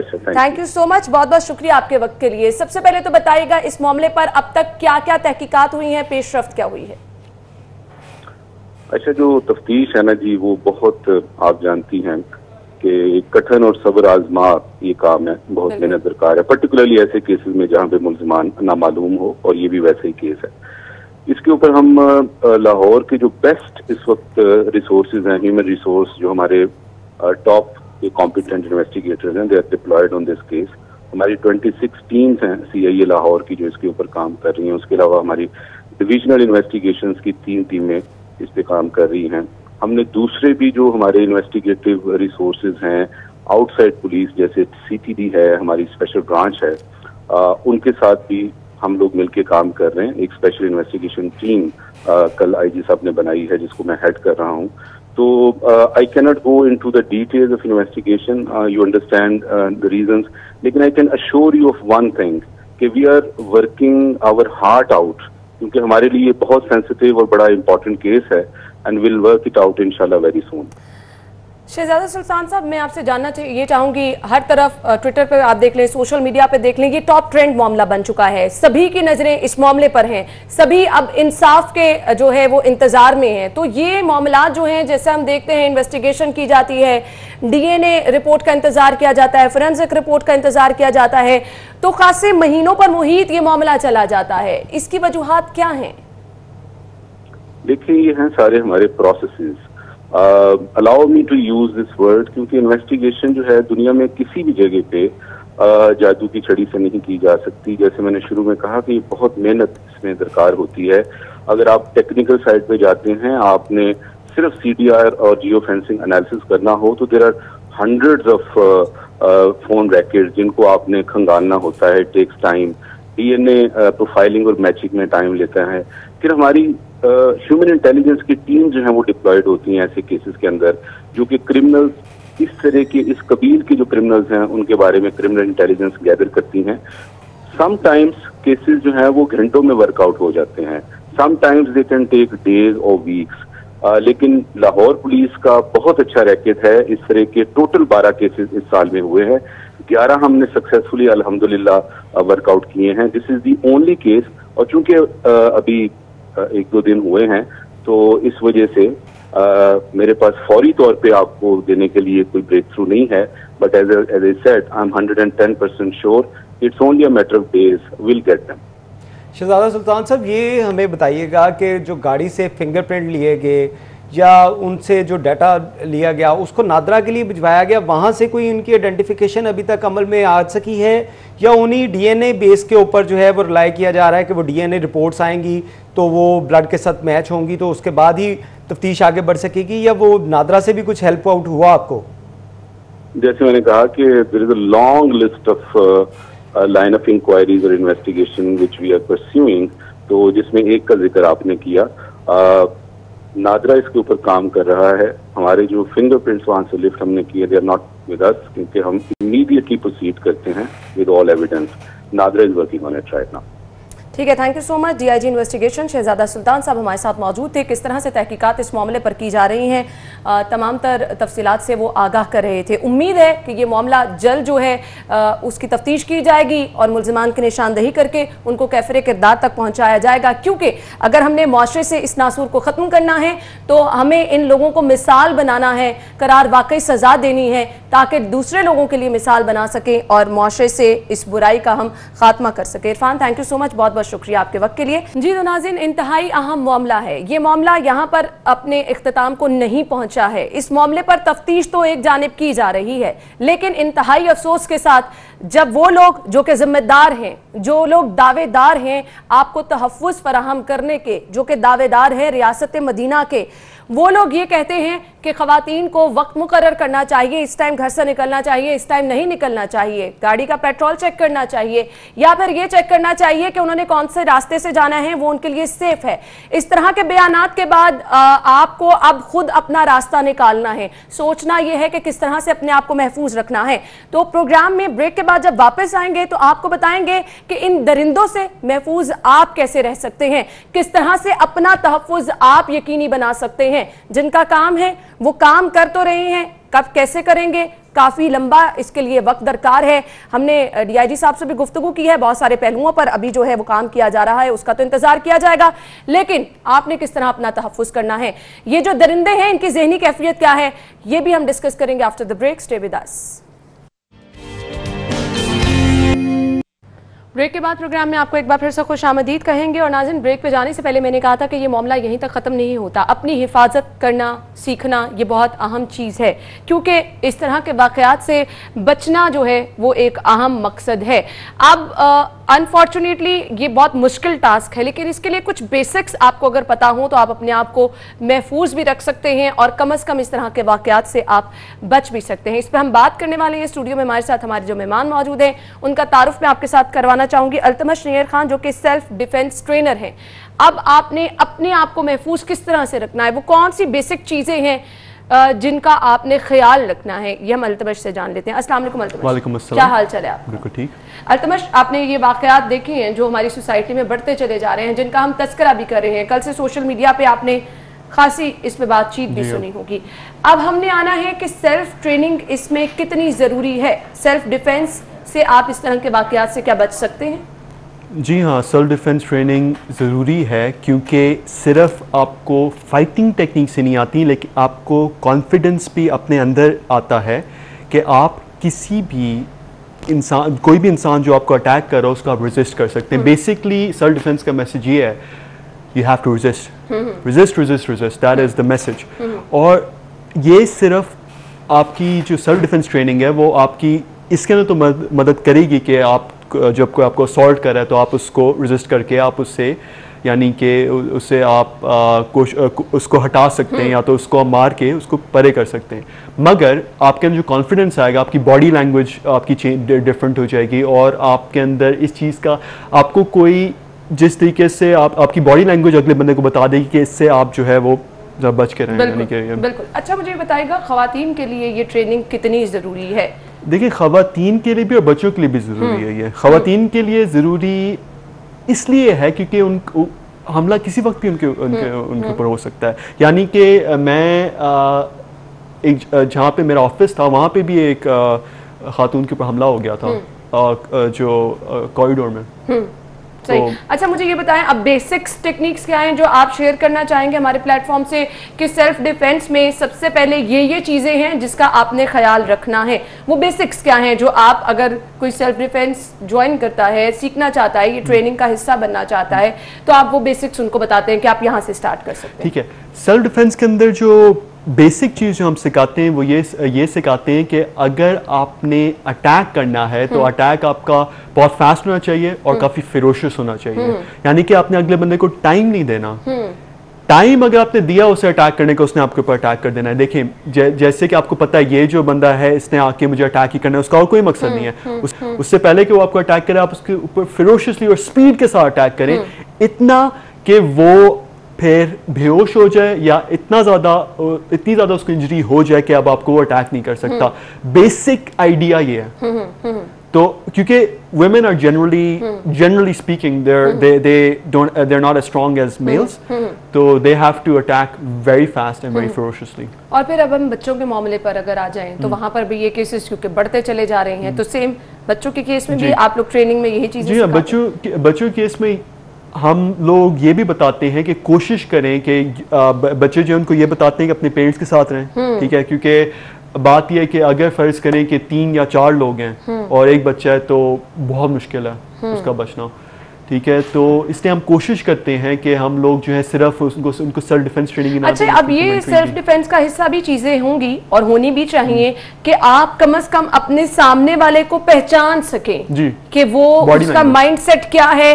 वो आया अगर आपसे बहुत ज्यादा टची और बातचीत करने की कोशिश कर रहा है जिसको आप जानते भी नहीं है, उसका उस टाइम माइंडसेट क्या, ये सब चीजें भी ऑब्वियसली सिखाई जाती हैं। 2 चीजें होती हैं, एक तो बॉडी लैंग्वेज, ठीक है, और उसके अलावा असर्टिवनेस ट्रेनिंग एक चीज़ होती है, वो भी हम बताते हैं कि असर्टिव कैसे होना है आपने। यानी कि फ़र्ज़ करें कि मैं जो हूँ वो किसी के साथ बात कर रहा हूँ, अगले बंदे को पता चल जाना चाहिए, या तो कोई मुझसे बात करे तो मुझे उसका पता चल जाना चाहिए कि इसके जो इरादे हैं वो क्या हैं। उसके अलावा मुझे असर्टिव होना चाहिए कि मैं उसको बता दूँ कि देखो ये तो तुम कर रहे हो सही नहीं है। वैसे अमूमन ये ऐसे ही ख़त्म हो जाता है कि जब आप अगले बंदे को ये बता दें कि देखो मुझे समझ आ रही कि तुम क्या कर रहे हो, अगर किया तो अच्छा अल्तमिश मुझे ये भी बताएगा, जैसे कि बहुत ज़्यादा ज़रूरी है, हम जब सेल्फ डिफेंस की बात करते हैं, जो लोग भी आपका ये ट्रेनिंग कोर्स ज्वाइन करते होंगे, ऑब्वियसली कुछ टेक्निक्स उनको बताई जाती होंगी, बेसिक्स बताई जाती होंगी, कुछ उनको पावरफुल करने के लिए कुछ उनसे एक्सरसाइजेस वगैरह कराई जाती होंगी, कुछ ऐसी एक्सरसाइज, कुछ ऐसे प्रैक्टिस जो कि ट्रेनिंग कोर्स नहीं ज्वाइन कर सकते, घर में लड़कियां रह के कुछ अपने आप को स्ट्रॉन्ग कर सकें, आप कुछ ऐसी टिप्स देना चाहें? देखिए, मैं अगर कोई ये कह दूंगा कि घर पे सीख सकते हैं तो I'll be lying, I'll really be lying, और मैं रेकमेंड भी नहीं करूंगा कि आप जो है वो घर पे सीखने की कोशिश करें, you'll get in trouble। आप वही टेक्निक्स जो है तब इस्तेमाल करने की कोशिश करेंगे जब आपके ऊपर कोई अटैक करेगा और काम नहीं करेंगे। आपकी जो सेल्फ डिफेंस ट्रेनिंग है वो बेसिकली फाइटिंग ही है, फाइटिंग है, लेकिन स्पोर्ट फाइटिंग नहीं है। इसके अंदर ये होता है कि आपके पास यानी कि बेयर नकल्स कैसे यूज करने हैं, क्योंकि आपके हाथ टूट सकते हैं, इसको किस तरीके से इस्तेमाल करना है, किस जगह को टारगेट करना है, क्योंकि ये बहुत आराम से टूट जाते हैं, बहुत आराम से हाथ जो टूट जाते हैं। और अगर आप खुद से सीखने की कोशिश करेंगे, जो आपको नुकसान नहीं होना होगा वो भी हो जाएगा। क्यों? क्योंकि आपकी टेक्निक नहीं सही होगी, अगले बंदे को ज्यादा गुस्सा चढ़ेगा और उसने आपको ज्यादा मारना है। सही। अच्छा, कुछ आपने बेसिक्स जैसे कि बताएं कि आप बताते हैं कि प्रॉपर आपको किस तरह से हिट करना है, कौन सा पार्ट आपको किस तरह से रखना है, इस पे कुछ ट्रेनिंग आपकी एक्सरसाइज की, कुछ अपने आप को मजबूत करने की, कुछ ये चीजें भी आप बताते हैं कि आपको प्रॉपर ये एक्सरसाइज करनी है रूटीन में, अपने आप को थोड़ा सा स्ट्रॉन्ग करने के लिए कुछ वॉक एक्सरसाइजेज वगैरह, ऑब्वियसली ये तो बहुत जरूरी होती होंगी। जी हाँ, होती हैं। हम लोग कोशिश करते हैं कि हम लोग ये बताएं जो घर पे, जब तक आप एक्टिव ही नहीं होंगे तब तक आप ये चीजें तो सीख ही नहीं सकते। आपकी बोन स्ट्रांग होनी चाहिए। बोन्स जो भी आपका ऐसी एक्सरसाइजेज जो आपके बोन्स को स्ट्रांग करें वो बेसिकली जरूरी है। सही। नॉट मसल्स, बोन्स, क्योंकि generally speaking muscles bones last longer than muscles in a fight. सही। मुझे ये बताइएगा ये ट्रेनिंग जो है ये कितनी देर की होती है और क्या क्या चीज़ें इस सेल्फ ट्रेनिंग की जो इसमें आती हैं और क्या क्या चीज़ें आप सिखाते हैं, कितना टाइम लेती है ट्रेनिंग? वो ख़वातीन, वो बच्चे, वो पेरेंट्स जो कि अपने बच्चों को इसे सिखाना चाह रहे हैं, उनको क्या रिकमेंड करेंगे आप? ठीक है, आपने पहला सवाल ये पूछा था कि क्या कोर्स में कितनी क्या देर की होती है और इसमें क्या क्या चीजें शामिल होती हैं? 3 months की ट्रेनिंग होती है जिसके अंदर आपको बेसिक्स आ जाते हैं, कैच रेसलिंग, मुए थाई और बॉक्सिंग। ठीक है। और उसके अंदर ये होता है कि कैच रेसलिंग इसलिए ज़रूरी है क्योंकि अगर आपको कोई ग्रैब कर ले आपने क्या करना है। ठीक है। और catch wrestling is probably the most violent form of wrestling. तो हमें बताना पड़ता है कि कैच रेसलिंग जो है उसकी टेक्निक्स क्या हैं जो कि प्रैक्टिकल सेल्फ डिफेंस में यूज़ हो सकती हैं। Boxing very well known martial arts, goes back centuries। तो बॉक्सिंग हम सिखाते हैं और उसके अलावा जो है मुए थाई की टेक्निक सिखाते हैं जिसके अंदर नीज और एल्बो शामिल होती हैं। तो और इसके लिए एज ग्रुप मैं आपसे जानना चाहूंगी, क्या कोई मैटर करता है कि सिर्फ इस एज के लोग जो हैं वो सेल्फ डिफेंस ट्रेनिंग ले सकते हैं, बच्चे, नौजवान? अंडर 50 जो है वो सेल्फ ट्रेनिंग ले सकते हैं। और मुझे ये भी बताइएगा कुछ आप ये भी सजेस्ट करते हैं जो सेल्फ ट्रेनर हैं कि आपको अपनी डाइट का भी ख्याल रखना है, क्या क्या चीज़ें आपको खानी है अगर आप ट्रेनिंग का हिस्सा हैं? तो ऑब्वियसली ओवरवेट लोग जो है उनके लिए तो बहुत ज़्यादा मुश्किल हो जाता होगा। देखिए मैं इनकरेज करता हूँ कि आप सेल्फ डिफेंस में हैं या नहीं आपको हेल्दी खाना चाहिए, लेकिन अगर आप सेल्फ डिफेंस में हैं तो वो आपकी मेटाबॉलिज्म पे और आपके जिस्म के ऊपर डिपेंड करता है कि आपको कौन सी चीज़ जो है वो रिस्पॉन्ड कर रही है। कुछ लोग होते हैं जो कि गोश्त खा ही नहीं सकते, अब उनको मैं गोश्त नहीं रेकमेंड करूँगा, मैं उनको दूसरे फॉर्म्स ऑफ प्रोटीन रेकमेंड करूँगा। तो सेल्फ डिफेंस के अंदर हम कहते हैं कि आप हेल्दी खाएं और इतना खाएं कि आपकी जो बॉडी है ट्रेनिंग के बाद रिकवर कर जाए। अल्तमश, हम कुछ पिक्चर्स अपने नाजरीन को दिखा रहे हैं, ये वो बेसिक्स हैं सेल्फ डिफेंस की जो कि पता होनी चाहिए सभी लोगों को, कुछ आप इनको एक्सप्लेन करेंगे? जी हाँ, मैं इनको एक्सप्लेन कर सकता हूँ। अच्छा, इसमें से जो देखिए ना, अब ये आपका बैग छीनने की कोशिश की जा रही है, इस पे अब बहुत जरूरी है कि अगर आप रास्ते में जा रहे हैं कोई आपका बैग छीनने की कोशिश करे, और ये वाकयात बहुत आम है। अगर आपकी बैग कोई छीनने की कोशिश कर रहा है तो उसके अंदर ये है कि आप जो है उसके चिन को अटैक करें। ठीक है। ये जो इसके अंदर उसके अंदर जो टेक्निक है, अगर ये पिक्चर रोक सकते हैं, जो राइट ये नहीं काम करेगी, ये वाली टेक्निक नहीं काम करेगी, ये वाली इससे नहीं काम करेगी। ये वाली वीडियो मैंने देखी हुई है और मैं आपको, हाँ ये एक अच्छी अपॉर्चुनिटी है, मैं आपको बताता हूँ। ज्यादातर जो टेक्निक्स आपको YouTube पे मिलेंगी ये फेक है। 1, 2, 3 और 4। अच्छा, इसके अंदर जो है जो सेकंड है ये इफेक्टिव है, जो फर्स्ट है वो इफेक्टिव नहीं है। ठीक है। लेकिन जो वो वाली जो थी ना जिसके अंदर उसने बैग छीना था वो नहीं काम करेगी। उसके अंदर यह है कि आप उसने मुसलसल नहीं अटैक किया था। मैं शुरू में क्या कहा था, अब यहाँ पे देखें खातून अपनी कोहनी से जो है वो हिट कर रही है। कोहनी से हिट करने के बाद आपको मुसलसल उस बंदे पे अटैक करना है। सही। अब जैसे कि यहाँ पे है, इसकी ये वाली पिक्चर भी मैंने देखी हुई है, इसके अंदर सेकंड टेक्निक जो है वो बेस्ट है, जो फर्स्ट वाली है वो ठीक नहीं है। ठीक है। ये अच्छा, मैं आपको बात बता दूं, यूट्यूब के ऊपर खुदा के लिए जो टेक्निक्स है वो इस तरीके ना सोचिएगा कि वो काम करती है, उसमें ज्यादातर चीजें नहीं काम करती। वो बंदा जो दूसरा होता है वो कोऑपरेट कर रहा होता है। आपको जो है ऐसे बंदे के साथ ट्रेन करना है जो सचमुच आपकी तबीयत साफ करने। सही मैसेज क्या देना चाहेंगे देखने वालों को? देखिए, मैं आपको जो मैसेज देना चाहूंगा वो ये है कि resist, learn how to resist, just that is what self defence is. अगर आप ये अपने ज़हन के अंदर रखें कि आपने रेजिस्ट करना है, आप जो हैं वो अगर आपको सेल्फ डिफेंस नहीं भी आती प्रॉपर टेक्निक्स, तो एटलीस्ट जो आपके ऊपर हमला कर रहा होगा कि आप उसको कुछ भी करने की, मारने की, मुक्का जो भी कुछ आता है वो करेंगे तो वो शायद डिस्करेज हो जाए, थोड़ा सा एक्टिव हो जाए। बहुत अच्छी टिप्स आपने बताई हैं और इन चीज़ों पर आपको अमल नाज़िन करना है, क्योंकि हम बार बार इस चीज़ पे फोकस कर रहे हैं कि अब आपने अपने आप को बचाना कैसे है। तो ये सिविल डिफेंस एक बेसिक चीज़ है, बेसिक टेक्निक्स हैं जिनको अगर आप सीख लेंगे तो आप किसी हद तक जो है अपने आप को महफूज रख सकते हैं। अल्तमश, बहुत बहुत शुक्रिया आपके वक्त के लिए। नाज़िन, मुझे ब्रेक की तरफ जाना है, ब्रेक के बाद आपको ज्वाइन करेंगे, हमारे साथ रहिएगा। बाद आपको एक बार फिर से प्रोग्राम में खुशामदीद कहेंगे और इस हिस्से में हम बात करने वाले हैं कि आया कानून के मुताबिक इस तरह के जो जराइम हैं उनकी सज़ा क्या है। वो लोग जो कि इस तरह के जराइम में मुलव्वस हैं उनको कैफिर किरदार तक पहुंचाने का तरीक़ेकार क्या है, किस तरह से इस पर आवाज़ उठाई जा सकती है। बहुत सारी ख़वातीन, ये तो मामला रिपोर्ट हो गया, लेकिन बहुत सारे ऐसे मामलात हैं जो कि रिपोर्ट नहीं होते हैं। हमारे देहातों में, गाँव में, शहरों में, हर जगह ये वाक़यात बढ़ते चले जा रहे हैं। बहुत सारे लोग अपनी इज्जत की बात करके इस चीज़ को दबा के बैठ जाते हैं। कितना ज़रूरी है ये वाक़यात रिपोर्ट होना। बहुत सारे लोग इस वजह से भी रिपोर्ट नहीं करते हैं कि कानून में सकम इस तरह से है कि आपको बार बार अदालतों के चक्कर लगाने पड़ते हैं, हैं, थाने कचहरियों के चक्कर लगाने पड़ते हैं और आप एक तरफ बैठ जाते हैं, सब्र कर लेते हैं, लेकिन ये इसका हल नहीं है।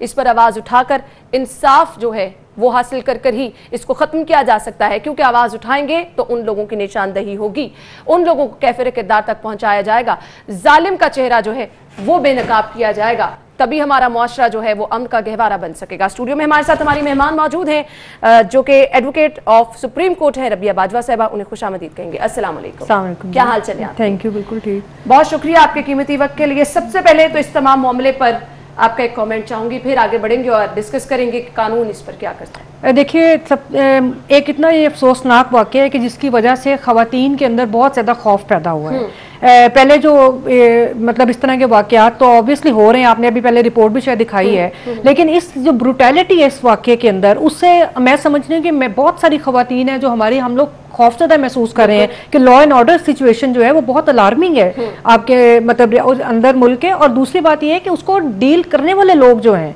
उनका जो रवैया उसने हमें बहुत मायूस किया। बिल्कुल, सीसीपीओ साहब के बिल्कुल आप तस्करा कर रही हैं, क्योंकि जब वो लोग जो कि जिस इस चीज के जिम्मेदार हैं, जिन्होंने आपको तहफ़्फ़ुज़ फराहम करना है, जिनका नारा ये है कि पुलिस का काम है तहफ़्फ़ुज़ आपका, वो आपको ये स्टेटमेंट्स दे रहे हैं, तो फिर आप गैर महफूज तो महसूस करेंगे, आप तो घर से बाहर निकलते हुए डरेंगे, आपको तो ये पता है कि अगर आप जुल्म का निशाना बन भी रहे हैं तो सवालात आपसे किए जाएंगे। ये रवैया कैसा है कि जिसको जुल्म का निशाना बनाया जा रहा है सवाल भी आप उसी से करें? देखिए, मेरा ख्याल है उसकी जो अज़ियत है ना उसको आप दुगना कर देते हैं और उसके साथ आप एक स्टेट फेलियर की तरफ इशारा करते हैं, ये जो रवैया था। लेकिन मैं समझती हूँ कि ये कोई रवैया नया नहीं है, ये रवैया है तो बहुत पुराना। आप देखें ज्यादा दौर से, बल्कि मैं तो कहूँगी लेजिस्लेशन से आप देख लें कि हमेशा हमारी जो सोसाइटी है बुनियादी तौर पे वो एंटी विमेन सोसाइटी है, और आप उस वक्त के जो हदूद लॉज जिनको मजहब के नाम पे औरत का इस्तेसाल किया गया, तो उधर से कवानीन इस तरह के बने, फिर उसकी इम्प्लीमेंटेशन का जब वक्त आया तो तब भी हमें मायूसी हुई खवातीन को। रबिया साहबा, ये एक केस नहीं है, आप रोजाना इस तरह के बहुत सारे केसेस देखती हैं। एक और अगली बात कि आप देखिए, मुझे वो याद आ रही स्टेटमेंट की मैं आपको कह रही हूँ नई नहीं है। आपको याद हो कि जनरल परवेज मुशर्रफ की क्या स्टेटमेंट थी मुख्तारा माई केस में? उन्होंने कहा कि जी खवातीन इस तरह के पैसे हथियाने के लिए या पैसे बाहर के एनजीओ से लेने के लिए वो इस तरह के जो बातें हैं वो करती हैं या रेप करवाती हैं। मतलब बहुत अफसोसनाक वो भी एक उनकी स्टेटमेंट थी। तो यही जो रवैया जो माइंडसेट है, देखिए एक पब्लिक में भी है और आपके जिन लोगों के जो इसके जिम्मेदार हैं कि वो इनको जो पुलिस ऑफिसर हैं, जो रियासती एहलकार हैं, जो रियासत है आपकी ओवरऑल, उसका रवैया अगर ये होगा तो आप खुद अंदाजा कर लें कि जो विक्टिम है उसको कितनी इसको अजियत से गुजरना पड़ता है। बिल्कुल, आपने सही कहा, और ये रवैया हमारे मुआशरे में बढ़ता चला जा रहा है। आप हजारों केसेस इस तरह के देखती होंगी हर रोज। ये तो एक केस है जिसपे आवाज उठा दी गई। मुझे सिर्फ ये बताइएगा, आया जुल्म के बावजूद सवालात औरत से पूछना क्यों हमारे मुआशरे का अलमिया बनता जा रहा है? क्यों आप औरत को ही ये कह रहे हैं कि आप घर से ना निकलें, आप रात 12 बजे ना निकलें? क्यों आप औरत को दबाते चले जा रहे हैं? देखें, यही तो बात हो रही है कि ये इतना एक अफसोसनाक रवैया है, पेट्रियार्कल सोसाइटी है। हमारा इंसाफ ये है, मुझे सिर्फ ये बता दे रबिया साहब, हमारा इंसाफ ये है क्या? नहीं जी, बिल्कुल ये इंसाफ तो नहीं है। मैं तो वो कह रही हूँ ये अजियत उसकी जो दुगनी करने वाली बात है। और दूसरी बात ये है कि ये जो रवैये हैं इनका ताल्लुक एक माइंडसेट के साथ है, और आप ये देख रहे हैं कि ये माइंडसेट ना सिर्फ ये कि कम पढ़े लिखे या बेशऊर लोगों की बात नहीं है। आपकी पुलिस का सरबराह के जो स्टेटमेंट है आप उससे अंदाजा कर लें कि संगीन सूरत हाल कितनी है मुल्क के अंदर खवातीन के हवाले से। और दूसरी बात यह कि जो कानून साजी हमारी होती रही, पहले हदूद लॉज थे वो भी हम समझते थे कि एंटी विमेन है, उसके ऊपर खवातीन ने खुद स्ट्रगल की। जब उन्होंने स्ट्रगल की, उन्होंने आवाज उठाई, तो कोई दहाइयों के बाद जाके क्रिमिनल लॉ अमेंडमेंट आई जो 2006 में बना, उसमें उन्हीं कवानीन को रिवाइज किया गया और एक बहुत बेहतर जो अब कानून साजी है वो मौजूद है। तो ये मैं ये समझती हूँ कि बेहतर कानून साजी मौजूद है, तो इसको जरा एक्सप्लेन भी कर दीजिए। ये रेप के जो केसेस हैं इसमें कानून कितना हेल्पफुल है एक औरत के लिए? देखिए, बात यह है कि जो खाली रेप का केस है उसमें तो आपकी मिनिमम 10 ईयर्स टू 25 और लाइफ इम्प्रिजनमेंट है, और जो गैंग रेप के केसेस हैं उसके अंदर या डेथ पेनल्टी है या लाइफ इम्प्रिजनमेंट है। अब इस तक पहुंचना भी तो रबिया साहिबा एक इशू बन जाता है ना, एक चैलेंज बन जाता है। आपको इतनी अदालतों के चक्कर लगवाए जाते हैं, आपको इतने थाने कचहरियों के चक्कर लगवाए जाते हैं, तो ये इंसाफ क्यों इतना मुश्किल है? देखिए, बात आपकी बिल्कुल दुरुस्त है, मैं एग्री करती हूँ। और इसमें सिर्फ ये नहीं, मैं तो ये कहूँगी कि ओवरऑल आपका जुडिशियल सिस्टम जो है उसकी ओवरहॉलिंग होने वाली है, पूरा सिस्टम ही कोलैप्स करता जा रहा है। लेकिन जहाँ तक स्पेसिफिकली इन केसेस की बात है तो इसमें यह है कि लोग, एक तो पहली बात ये कि जिन्होंने इन्वेस्टिगेशन करनी है, अगर सीसीपीओ जैसी स्टेटमेंट्स आप दे रहे हैं, और तो आप ये क्या सोच सकते हैं, किस तरह सोच सकते हैं जो उनके सबॉर्डिनेट्स हैं उनका क्या माइंडसेट होगा जब वो तफ्तीश करते हैं किसी खातून से? तो इसके ऊपर बहुत बात हुई भी है और इसके ऊपर कुछ ऐसे SOPs और कुछ ऐसी मतलब इंप्रूवमेंट्स हुई हैं। इसमें सुप्रीम कोर्ट के स्टेटमेंट जजमेंट्स मौजूद हैं कि जिसमें उन्होंने बताया कि इन केसेस की इन्वेस्टिगेशन किस तरह होनी चाहिए। मुझे याद आ रहा है ये गालबन 2013 की जजमेंट है सलमान राजा केस में, कि जिसमें उन्होंने कहा था कि सिविल सोसाइटी रिप्यूटेबल जो ऑर्गेनाइजेशंस हैं आप उनको साथ लेकर चलें। उसके अंदर ये बात हुई थी कि क्या SOPs होते हैं, मतलब खवातीन जो है वो उनको जो पुलिस ऑफिसर्स हैं वो खवातीन से इन्वेस्टिगेट करेंगी, उनसे कैसे सवाल पूछे जाएंगे, और ये सारी चीजें जो है इन कैमरा प्रोसीडिंग्स के बारे में बात हुई कि इन कैमरा होना चाहिए, विटनेसेस जो हैं उनकी प्रोटेक्शन और विक्टिम के लिए के दरमियान में मतलब इन कैमरा होंगे। और जरूरी नहीं कि वो विक्टिम जो ऑफेंडर है या सेलेंट है या जो एक्यूज्ड है उसके सामने मतलब फेस टू फेस वो मौजूद हों। तो इस तरह ये जो रिकमेंडेशंस थी इनको अभी तक कोई इस तरह फॉलो नहीं किया जा रहा। इसी तरह जो इन्वेस्टिगेशन के SOPs बने हुए हैं उसमें जो सारी प्रो विमेन काफी उसमें चीजें जिनको मैं समझती हूँ कि वो बेहतर है, तो उनको भी अप्रोप्रिएटली फॉलो नहीं किया जा रहा। तो प्रॉब्लम्स बहुत ज्यादा है। ये नहीं है कि जब आप एक बड़ी प्रॉब्लम जिसका बहुत सारे लोग जो हैं वो भी जो है शिकायत करते हैं कि अगर आपके सामने वाला बंदा वो बंदा जिसने आप पे जुल्म किया है वो बाअसर हो तो आपको इंसाफ मिलना बिल्कुल। ये एक बहुत बड़ा ये हमारा क्लास क्वेश्चन है हमारी सोसाइटी में, जो क्लास क्वेश्चन है कि जो जुडिशियल सिस्टम है वो भी उन्हीं को सर्व करता है कि जो स्ट्रॉन्ग लोग हैं या इन्फ्लुएंशियल लोग हैं। तो ये एक और अलग इशू है, लेकिन बहरहाल ये एक बहुत बड़ी बात है। और आपको मैं बताऊं कई दफा इसीलिए तो ये जो SOPs की मैं बात कर रही हूँ, और इवन के सुप्रीम कोर्ट की जजमेंट जस्टिस इफ्तिखार चौधरी का ये बहुत अच्छा फैसला था कि जिसमें सलमान राजा ने पिटीशन की थी और उनके ऊपर रिकमेंडेशंस आई। उसमें ये क्वेश्चंस भी डील होते हैं कि किस तरह वो खवातीन को प्रोटेक्शन दी जाए, क्योंकि कई दफा ऐसा होता है कि इस तरह के जो जराइम होते हैं, जिनसी जराइम, इनके पीछे गैंग्स इन्वॉल्व होते हैं और खवातीन जो होती है बहुत वल्नरेबल है। आप वो समझती है, एक तो इंडिविजुअल के साथ करना तो एक अलग बात है, जब वो पीछे गैंग मौजूद हो तो वो खुद समझती है, उनको मतलब जाहिर है खौफ तो होता है सोसाइटी के अंदर, उनके पास इस तरह का जो जुडिशियल सिस्टम है या आपकी पुलिस है वो उनको प्रोटेक्ट नहीं करती, तो उनको प्रॉब्लम्स आते हैं। तो इसलिए मैं ये समझती हूँ कि इसमें ना सिर्फ ये कि एक रियासत को अपनी जिम्मेदारी अदा करने, और अभी समझ लें कि ये जो इन्होंने अभी एक ब्लंडर और इनकी जो स्टेटमेंट आई है उसी से अपना अंदाजा खुद कर लें कि वो रियासत हमारी किधर खड़ी है। और दूसरी बात ये कि मैं तो किसी को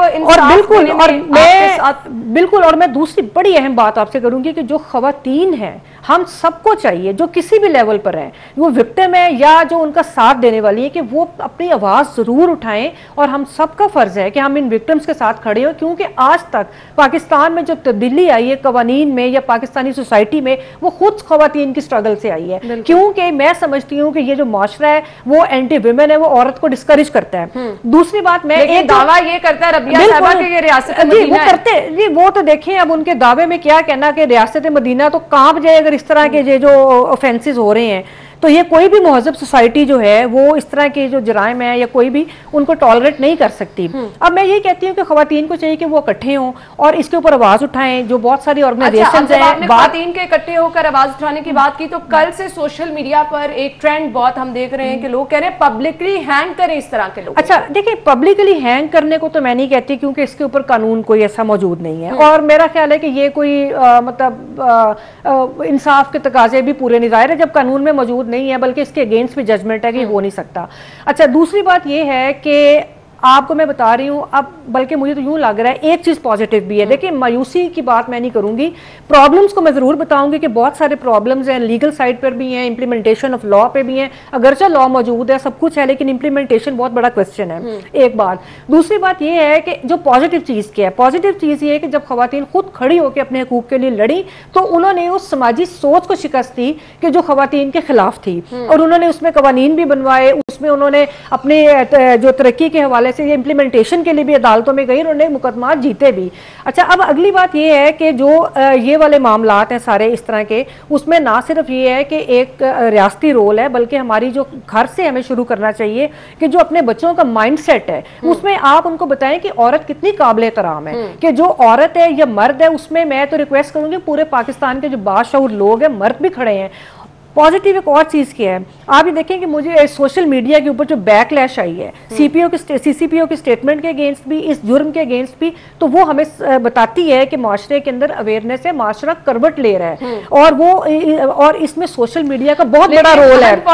माजरत के साथ ये सीसीपीओ जैसे पढ़े लिखे लोग भी इसी माशरे नहीं, ये पढ़े लिखे, ये डिग्री होल्डर है। मैं तो समझती हूँ कि जिसमें इतना शऊर नहीं, जो औरत की इज्जत नहीं करता, वो पढ़ा लिखा नहीं है। और एक और मैं आपको बात पॉइंट आउट करूंगी कि जो सोशल मीडिया है, मुझे तो लगता है कि अब पूरी गवर्नेंस जो है वो सोशल मीडिया के ऊपर डिपेंड करती है, क्योंकि जो इशू सोशल मीडिया पे नहीं आता उसके ऊपर मौत की खामोशी होती है हमारी हुकूमत की तरफ से और हमारी रियासत की तरफ से, और जो हाईलाइट होता है सोशल मीडिया के ऊपर, तो मैं समझती हूँ कि बहुत बड़ा प्लेटफॉर्म है ह्यूमन राइट्स की स्ट्रगल के लिए, तो हमें इसको पॉजिटिवली इस्तेमाल करना चाहिए। आपने सही कहा, बिल्कुल आपने सही कहा। मुझे ये बताइएगा रबिया साहिबा के बहुत बड़ा और अहम मामला है, लोग इस पर बात नहीं करना चाहते।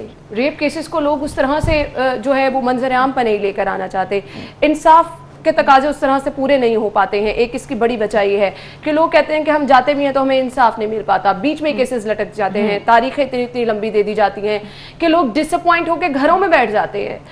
क्यों है ऐसा हमारा सिस्टम? इसमें तो मैं आपको पहले बताया कि इसके अंदर एक जुडिशियल सिस्टम, अभी एक वर्ल्ड बैंक की रिपोर्ट आई है कि जिसमें पाकिस्तान की रैंकिंग और नीचे चली गई है, और अगर आप वो रिपोर्ट पढ़ें तो उसमें इतने खौफनाक हमारे जुडिशियल सिस्टम को क्रिटिसिज्म किया, उसके ऊपर क्रिटिसिज्म है। और मैं ये समझती हूँ कि ये स्टेक होल्डर्स जो है, हमारी जुडिशरी, हमारे जो लोग हैं जो वल्नरेबल हैं, उनसे लेकर जुडिशरी तक की जिम्मेदारी है, क्योंकि आज भी अगर जुडिशरी ने अपनी जिम्मेदारियां अदा ना की और उन्होंने इस सिस्टम को बेहतर करने की कोशिश ना की, तो मैं आपको बता दूं कि अगले 5-10 सालों में ये बिल्कुल कोलैप्स कर जाएगा और लोग जो हैं, इतनी लॉ एंड ऑर्डर की सिचुएशन खौफनाक होगी। तो इसलिए मैं कहती हूं कि जुडिशरी की जो नाकामी है वो अपनी नाकामी को पहचाने और वो अपने जो जिम्मेदारी हैं उनको अदा करें। और इसके साथ एक अगली बड़ी इंपॉर्टेंट चीज है कि जो हमारे, हम समझते हैं कि जुडिशियल इंडक्शंस भी अप टू द मार्क नहीं है, और तीसरी बात, जजेस जो हैं वे ह्यूमन राइट्स के इश्यूज के ऊपर भी सेंसिटाइज नहीं थे।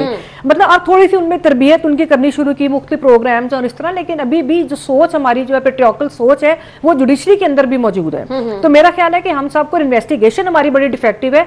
पुलिस सिस्टम को आप देखें, जो जिस तरह की लड़ाई चल रही है, ये कोलैप्स है, ये एक एक्सपोज हो गया आपका पुलिस सिस्टम। और एक चीजें तो एक्सपोज हो ही गई हैं, इसमें कहीं ना कहीं हमें ये भी लग रहा है कि जिसको इंसाफ मिलना है वो बहुत पीछे रह गया है। जी बिल्कुल। दूसरी तरफ और एक और देखिए, जब इस तरह के मामला सामने आते हैं तो मेरा ख्याल है कि उसकी पॉजिटिव चीज ये होती है कि उसको बेहतर करने का भी एक मौका मिलता है। जहां पे नाकामी समझ आती है, एक्सपोज होती है, वहां पे बेहतर करने का। तो इसमें मैं समझती हूँ कि जो पुलिस इन्वेस्टिगेशन है उसको बेहतर करने का और पुलिस अकाउंटेबिलिटी का, मैंने ये देखा, ये मेरा एक्सपीरियंस है जाती कोर्ट्स के अंदर, कि जब कोई इस तरह के मामला कोई भी ऐसे आते हैं कि जिसमें पुलिस के ऊपर बराह रास्त जिम्मेदारी होती है, तो उनकी जब इन्वेस्टिगेशन की बात आती है तो हाई अप्स आ जाते हैं कि जी ठीक है, हमने उसको सस्पेंड कर ली, हमने कार्रवाई शुरू की, लेकिन वो अदालतों को मुतमिन करते हैं, वो केस खत्म होता है, उसके बाद उनको अपील आती है और वो दोबारा अपने ओहदे पर बहाल भी होते हैं और वो काम भी कर रहे होते हैं। तो मेरा ख्याल है कि इन चीजों को भी जुडिशरी का भी फर्ज बनता है, पुलिस डिपार्टमेंट का भी। एक जनरल परसेप्शन ये है कि इस तरह के मामलात में पहले तो इंसाफ मिलता नहीं है, चाहे आप अदालतों में चले जाएं,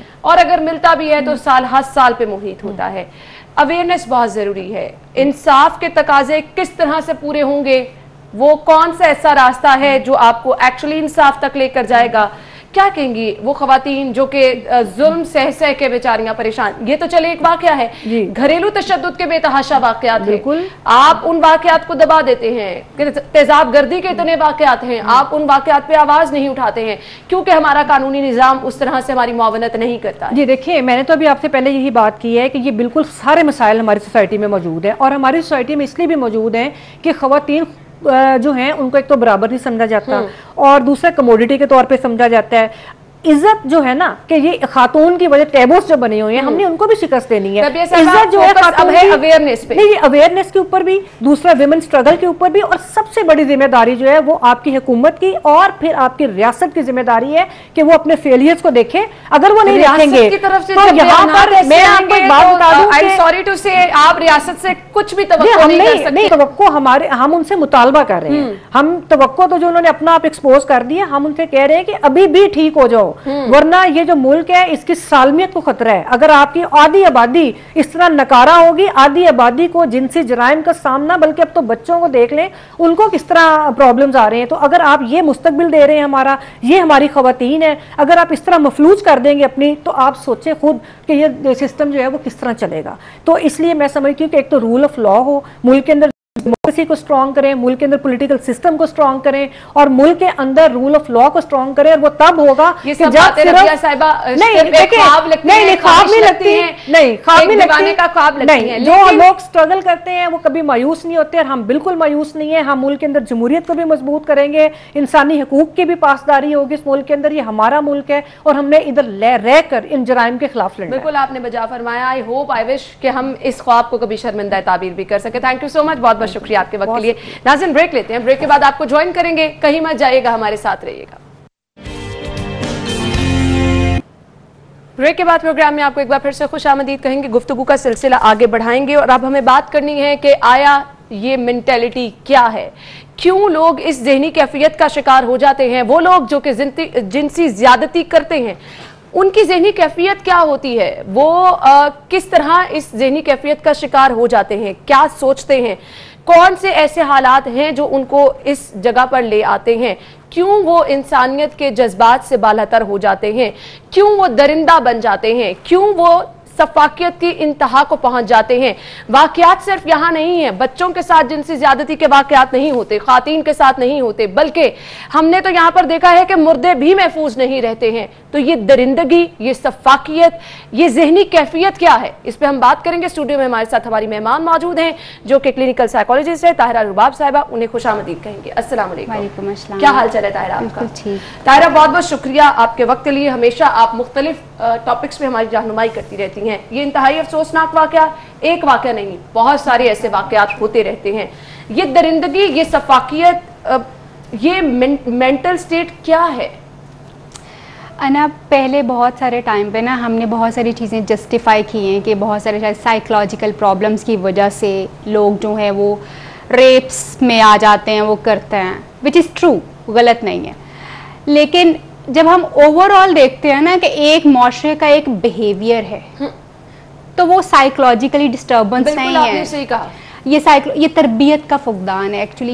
ये वो फ्रस्ट्रेशन है, ये वो लाइक वो माइंड सेट है जो डेवलप किया गया। आप खुद देखो, एक इस्लामिक स्टेट में जहाँ पे माँ बहन की गाली को मजाक के तौर पे इस्तेमाल किया जाए, मजाक लिया जाए उससे, उस कौम की जहनी कैफियत क्या होगी। यानी हम लोग डेवलप्ड ही नहीं है। लोगों का दिमाग जो है ना वो यानी माँ बाप से रिलेटेड गालियों से गटर की तरह का है और उससे फिर मजाक उठाते हैं। दूसरी एक बात जो है, हमारी सोशल लर्निंग जो है वो ये है कि जी आदमी हमसे या मेल जो है उसका मुकाम बहुत बरतर है, विच इज़ ट्रू, ये भी ठीक है। मगर वो बरतर क्यों है, आज तक किसी ने ये नहीं समझाया। बरतरी राइट्स पे नहीं है, हकूक पे नहीं है। हकूक दोनों के एक जैसे, औरत हो या मर्द हो। जिस माशरे में ये चीज़ें सिखाई जाएंगी जी आदमी औरत से बरतर है, वहाँ पे आप इससे भी ज़्यादा बुरे हालात को जो है वो देख सकती हैं। बेसिकली जो बर्तरी है वो ड्यूटीज़ की है, वो रिस्पॉन्सिबिलिटीज़ की है, वो आंसरेबल है। मगर ये बात आज तक ना कभी किसी माँ ने समझाई, ना कभी किसी बाप ने, ना कभी किसी टीचर ने और ना किसी रिलीजियस स्कॉलर ने बताई कि भाई बर्तरी है क्या। बर्तरी राइट्स की नहीं है, रिस्पॉन्सिबिलिटीज की है। ऑन द अदर हैंड, जब आप ये बात करते हो कि जी आप देखो किसी के घर बेटी पैदा होती है, उस बाप के कंधे के ऊपर एक हाथ रख के उसको ये एहसास दिलाया जाता है मुबारक हो तुम्हारा बोझ बढ़ गया है। यानी बेटी का होना जो है वो बाप के बोझ के भरने का एहसास दिलाने के लिए उसके कंधे पे हाथ रखा जाता है। ये मुख्तलिफ किस्म के कमेंट्स दिए जाते हैं। मुआशरे में औरत को एक कमोडिटी समझा जाए, उसको इंसान ना समझा जाए।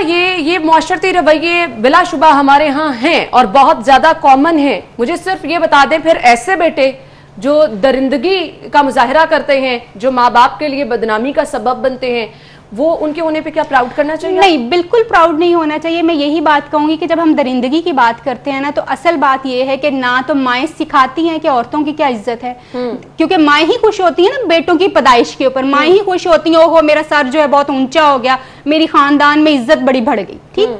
और ना ही बाप ये सिखाता है कि उसने औरत की इज्जत कैसे करना है, क्योंकि वो अपने बेटे के सामने अपनी माँ को भी अब्यूज करता है और अपनी बीवी को भी अब्यूज करता है। और बेटी तो खैर वही चीज है। आपका कहना ये है कि ये सब कुछ, ये सब चीजें आपके घर के माहौल पर डिपेंड करती है। तरबियत, घर में औरत को इज्जत नहीं दी जा रही, तरबियत पे माँ नहीं फोकस कर रही, बाप नहीं फोकस कर रहा, तो ये सब चीजें आगे चल के एग्जैक्टली। और मैं तो यहाँ पे ये भी बात कहूंगी कि आप ये देखो कि ये इस्लामी जमहूरिया पाकिस्तान है ना, यहाँ पे हमारी 5 साल की बच्ची पैदा होती बच्ची महफूज नहीं है। हमने अभी देखा है कि जी रिसेंटली जो हमारे पास इतने ज्यादा किस्से आए कि रावलपिंडी में एक बच्ची को गली के अंदर, यानी ये कौन सी मेंटल आप इलनेस इसको जस्टिफाई करेंगे? ये मेंटल इलनेस नहीं है, ये एक्चुअली ये वैल्यूज का फुकदान है, तरबियत का फुकदान है। और ना सिर्फ मैं समझती हूँ उन लड़कों को जो ये इस तरह की हरकतें करते, मैं तो समझती हूँ उनके माँ बाप को भी पेनल्टीज देनी चाहिए। फिर हम ये बात करते हैं जी हम एक इस्लामी माशरे में रहते हैं। कल मैं देख रही थी ये वाली जो न्यूज़ चल रही थी ना कि जी किसी ने कमेंट किया इसीलिए तो शरीयत कहती है कि औरत अकेले बाहर ना जाए। तो सवाल सिर्फ इतना है कि क्या शरीयत जो है वो सिर्फ औरत के लिए है? वो जो उसके साथ जना करने आए थे उनके लिए शरीयत कहाँ गई थी?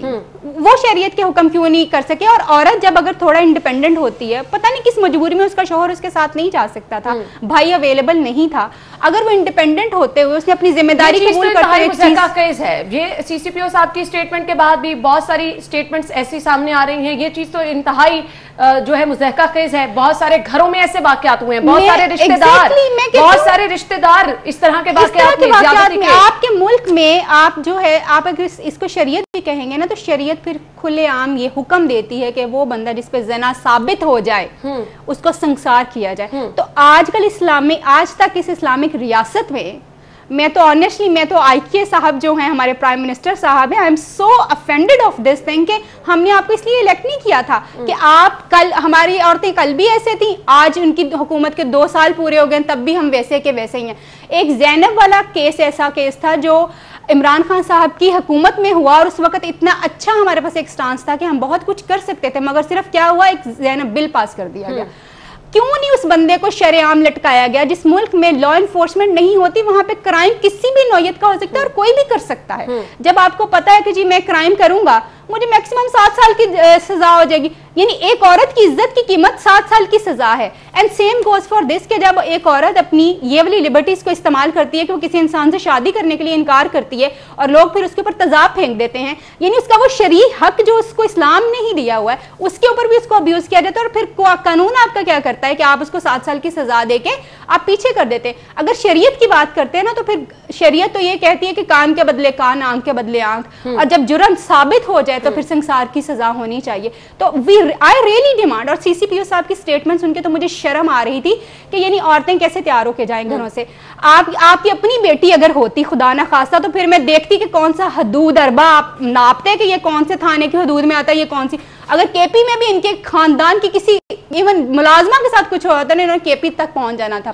मगर एक आम औरत जो कि अपने बच्चों के साथ यहाँ से निकली है, उसके लिए आप हदूद मुतय्यन करने की कोशिशें करें कि किस थाने में आते हैं। यानी इस माशरे की इखलाकियात की, मैं कहती हूँ जो इंतहाई गिरी हुई चीजें हैं ना, ये वो हैं। और ये आप देखो, और इस चीज को आप किसी तौर जस्टिफाई नहीं कर सकते कि वो खवातीन जो कि घरों में हैं वो महफूज रहेंगी।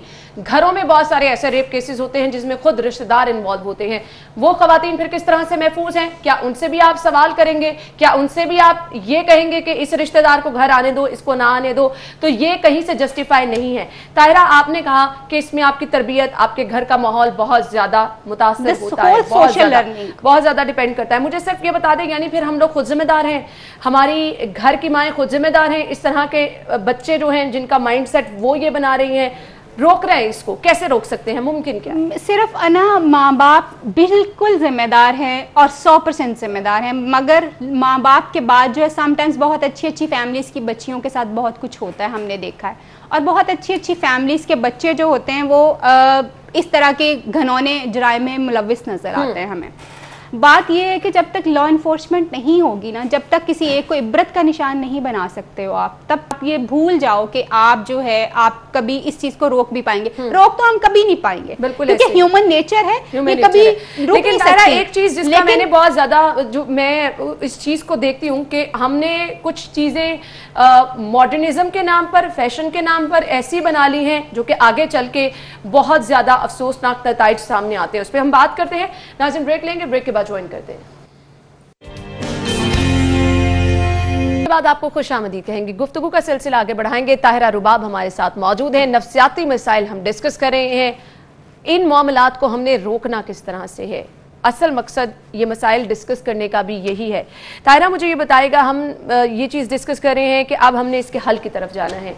अब हमने देखना है कि कौन कौन सी ऐसी चीज़ें हैं जिनको हमने अपनी रूटीन लाइफ से ख़त्म करके एक हेल्दी खानदान बनाना है, और ऑब्वियसली फिर ही हेल्दी मुआशरा बनेगा। बिल्कुल ऐसा है अना। सबसे बेसिक जो चीज़ है ना, मैं ये कहूँगी कि जो हम जिनसी तफरीक करते हैं ना, बेटी की तरबियत और पैरामीटर्स के ऊपर और बेटे की तरबियत और पैरामीटर्स के ऊपर, जबरदस्त पॉइंट है ये हमें खत्म करनी पड़ेगी। रोल्स डिफरेंट नजर आ रहा है। अच्छा, बेटा आपका किसी उस तरह की सरगर्मियों में आपको मसरूफ नजर आ रहा है, आप कह रहे हैं ओके ये लड़का है, लड़की को ये नहीं करना चाहिए। बिल्कुल बिल्कुल। और ये चीज़ें आपको सबसे पहले ख़त्म करनी पड़ेंगी, क्योंकि दोनों इंसान हैं। आपने इंसानों की तरबियत करनी है, आपने सिर्फ लड़की और लड़के की तरबियत नहीं करनी। आप जब इंसान की तरबियत करेंगे ना, तो रोल्स तो नेचर खुद ब खुद डिफाइन कर देती है और वो चीज़ें आगे चलना शुरू हो जाती हैं खुद ब खुद। दूसरी बात जो है, बहुत सारे प्रोग्राम्स में ये बात कहती हूँ, बहुत सारे लोगों से इस बारे में फिर नेगेटिव फीडबैक्स भी लेती हूँ। हमारे यहाँ पे एज अप्रोप्रिएट सेक्स एजुकेशन जो है हमारी ज़रूरत बन गई है। और वो एज अप्रोप्रिएट सेक्स एजुकेशन ये नहीं है कि आपने बच्चे को बेराह रवि की तरफ दिखाना है। मैं बहुत सारे टाइम पे जब मैं खुद ट्रेन कर रही होती हूँ माँ बाप को और टीचर्स को, तो मुझे सबसे पहला सवाल जो सुनने को मिलता है वो ये है, ये तो इस्लाम के खिलाफ है। फॉर गॉड से ये इस्लाम के खिलाफ नहीं है, आप इस्लाम को समझते नहीं, आप इस्लाम को जानते नहीं है, इसलिए आपने ये कह दिया कि ये इस्लाम के खिलाफ है। आप कुरान को अगर तर्जमे से पढ़ेंगे ना, मैं रीइंफोर्स करती हूँ कि हर माँ बाप अपने बच्चे को कुरान को तर्जमे से पढ़ाए ताकि उसको समझ और अकल हो। आपको एज अप्रोप्रिएट सेक्स एजुकेशन खुद से देने की जरूरत ही नहीं पड़ेगी, क्योंकि कुरान इसके बारे में बात करता है। कुरान आपको सब कुछ चीजें जो है बताना शुरू कर देता है। कुरान की तरबियत जो है ना, जब आप स्कूल बड़े बड़े देखते हैं ना, ऑब्वियसली आप तालीम जब बच्चे को देंगे तो ये सब चीजें तालीम में आ जाती हैं। बिल्कुल। आप स्कूलों से डिमांड करें कि आप उनके स्कूल्स में बच्चों को कुरान पाक तर्जमे से पढ़ाया जाना चाहिए। सेल्फ डिफेंस बहुत इंपॉर्टेंट चीज है। सेल्फ डिफेंस बच्चियों को और बच्चों को दोनों को ही सिखाने की बहुत ज्यादा जरूरत है। ये भी स्कूल का एक लाजमी हिस्सा होना चाहिए। एंड फॉर गॉड से 5 साल 6 साल बच्चे की तालीम से, बच्चे की तरबियत के ऊपर फोकस करें। तालीम उसने देख दूख के जब उसको चीजें आप सिखा रहे होंगे ना, उसने सब कुछ सीख जाना है। उसकी तरबियत जो वो चीज है जो माँ बाप ने देनी है, जो टीचर्स ने देनी है और जो मास्टरे ने देनी है। एक जो चीज बहुत इंपॉर्टेंट ये है कि वो ये कि आप जब अपने घर में लड़ाइयां आपस में लड़ रहे हो, बच्चों के सामने अपनी घर की औरत को और औरत अपने घर के मर्द को गाली गलोच बुरा भला मत कहें, क्योंकि बच्चे सुन के नहीं सीखते, बच्चे देख के सीखते हैं। जो आपका बच्चा आपको देख रहा है वो वही कल को अपने आने वाले पार्टनर के साथ, अपनी बहन के साथ, अपने भाई के साथ, अपनी स्कूल फेलोज के साथ वो करेगा। ये बिल्कुल आप सही चीजों की तरफ निशानदेही कर रही हैं। मुझे सिर्फ ये बता दें कि एक तो वो खवातीन जिनको रेप केसेस हैं, जिनको ज्यादती का निशाना बनाया जाता है, हम मुआशरे में उनको अछूत बना देते हैं, हम खुद उनसे बात करते हुए कतराते हैं। अब वो लोग क्या करें, उनके पास तो जिंदगी में कोई ऑप्शन नहीं रह जाती है। बिल्कुल ऐसा है। और फिर हम कहते हैं हम इस्लामिक जमहूरिया पाकिस्तान में रहते हैं, जहां पे वो बंदा जो कि मजलूम है उससे लोग नफरत करते हैं और जो जालिम है उसके लिए बड़ी दलीलें और उसको सेव करने के हजारों तरीके हमारे पास जो है वो आ जाते हैं। और सेम इस केस में ये हो रहा है कि जिसको जुल्म का निशाना बनाया गया आप सवाल उससे कर रहे हैं और जो जिसने जुल्म कर दिया वो खुलेआम यानी आप देखो 2 बच्चे हैं ना जिन्होंने अपनी माँ के साथ ये सब कुछ होते हुए देखा है, वो कैसे सरवाइव करेंगे, बिल्कुल क्या स्टेट ऑफ माइंड है और वो क्या किस तरह की पर्सनैलिटी। और मैंने देखा है जो बच्चे सेक्सुअली अब्यूज होते हैं, क्योंकि मैं खुद ट्रीट करती हूँ उन लोगों को, मैंने देखा है वो बच्चे पूरी जिंदगी उनकी पर्सनैलिटी वापस नहीं आती, वो अच्छे सोशल रिलेशनशिप्स नहीं बना पाते, कॉन्फिडेंस उनका इतना शेक होता है, इवन अपने बच्चों के बारे में वो इतने ज्यादा इनसिक्योर हो जाते हैं कि वो कहीं भी उनको महफूज नहीं समझते अपने, और इनसिक्योरिटी इतनी ज्यादा होती है कि अपने रिलेशनशिप के ऊपर भी उनको यकीन नहीं आ पाता।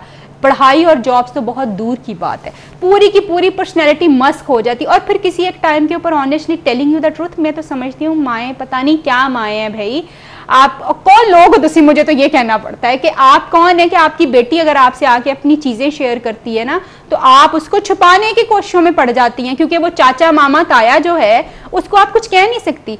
और वो चाचा मामा ताया क्योंकि उसको पता ही ये बात है एक्सपोज नहीं होनी कहीं पे भी, तो वो धड़ल्ले से आज इस बेटी कल उस बेटी, सारी बच्चियां जो खानदान की होती हैं और इवन बच्चे जो खानदान के होते हैं उनको अब्यूज करते रहते हैं। एक दफा की ओपन की हुई बात, एक दफा का कदम उठाया हुआ, आपकी बेटी तो चले विक्टिम बन गई, अल्लाह ताला उसको हिम्मत दे के वो बेहतर तौर पे सरवाइव कर सके और आप उसको सपोर्ट कर सके, मगर आप और बहुत सारी खानदान की बच्चियों को बचा सकते हैं। मगर औरतें अपने डर में, और डर क्या होता है भला, हस्बैंड नहीं बात मानेगा, यानी डाइकोटमी ये देखें कि आप अपने बच्चे को नहीं एतबार करते, आप दूसरों को ज्यादा एतबार करना शुरू कर देते हैं।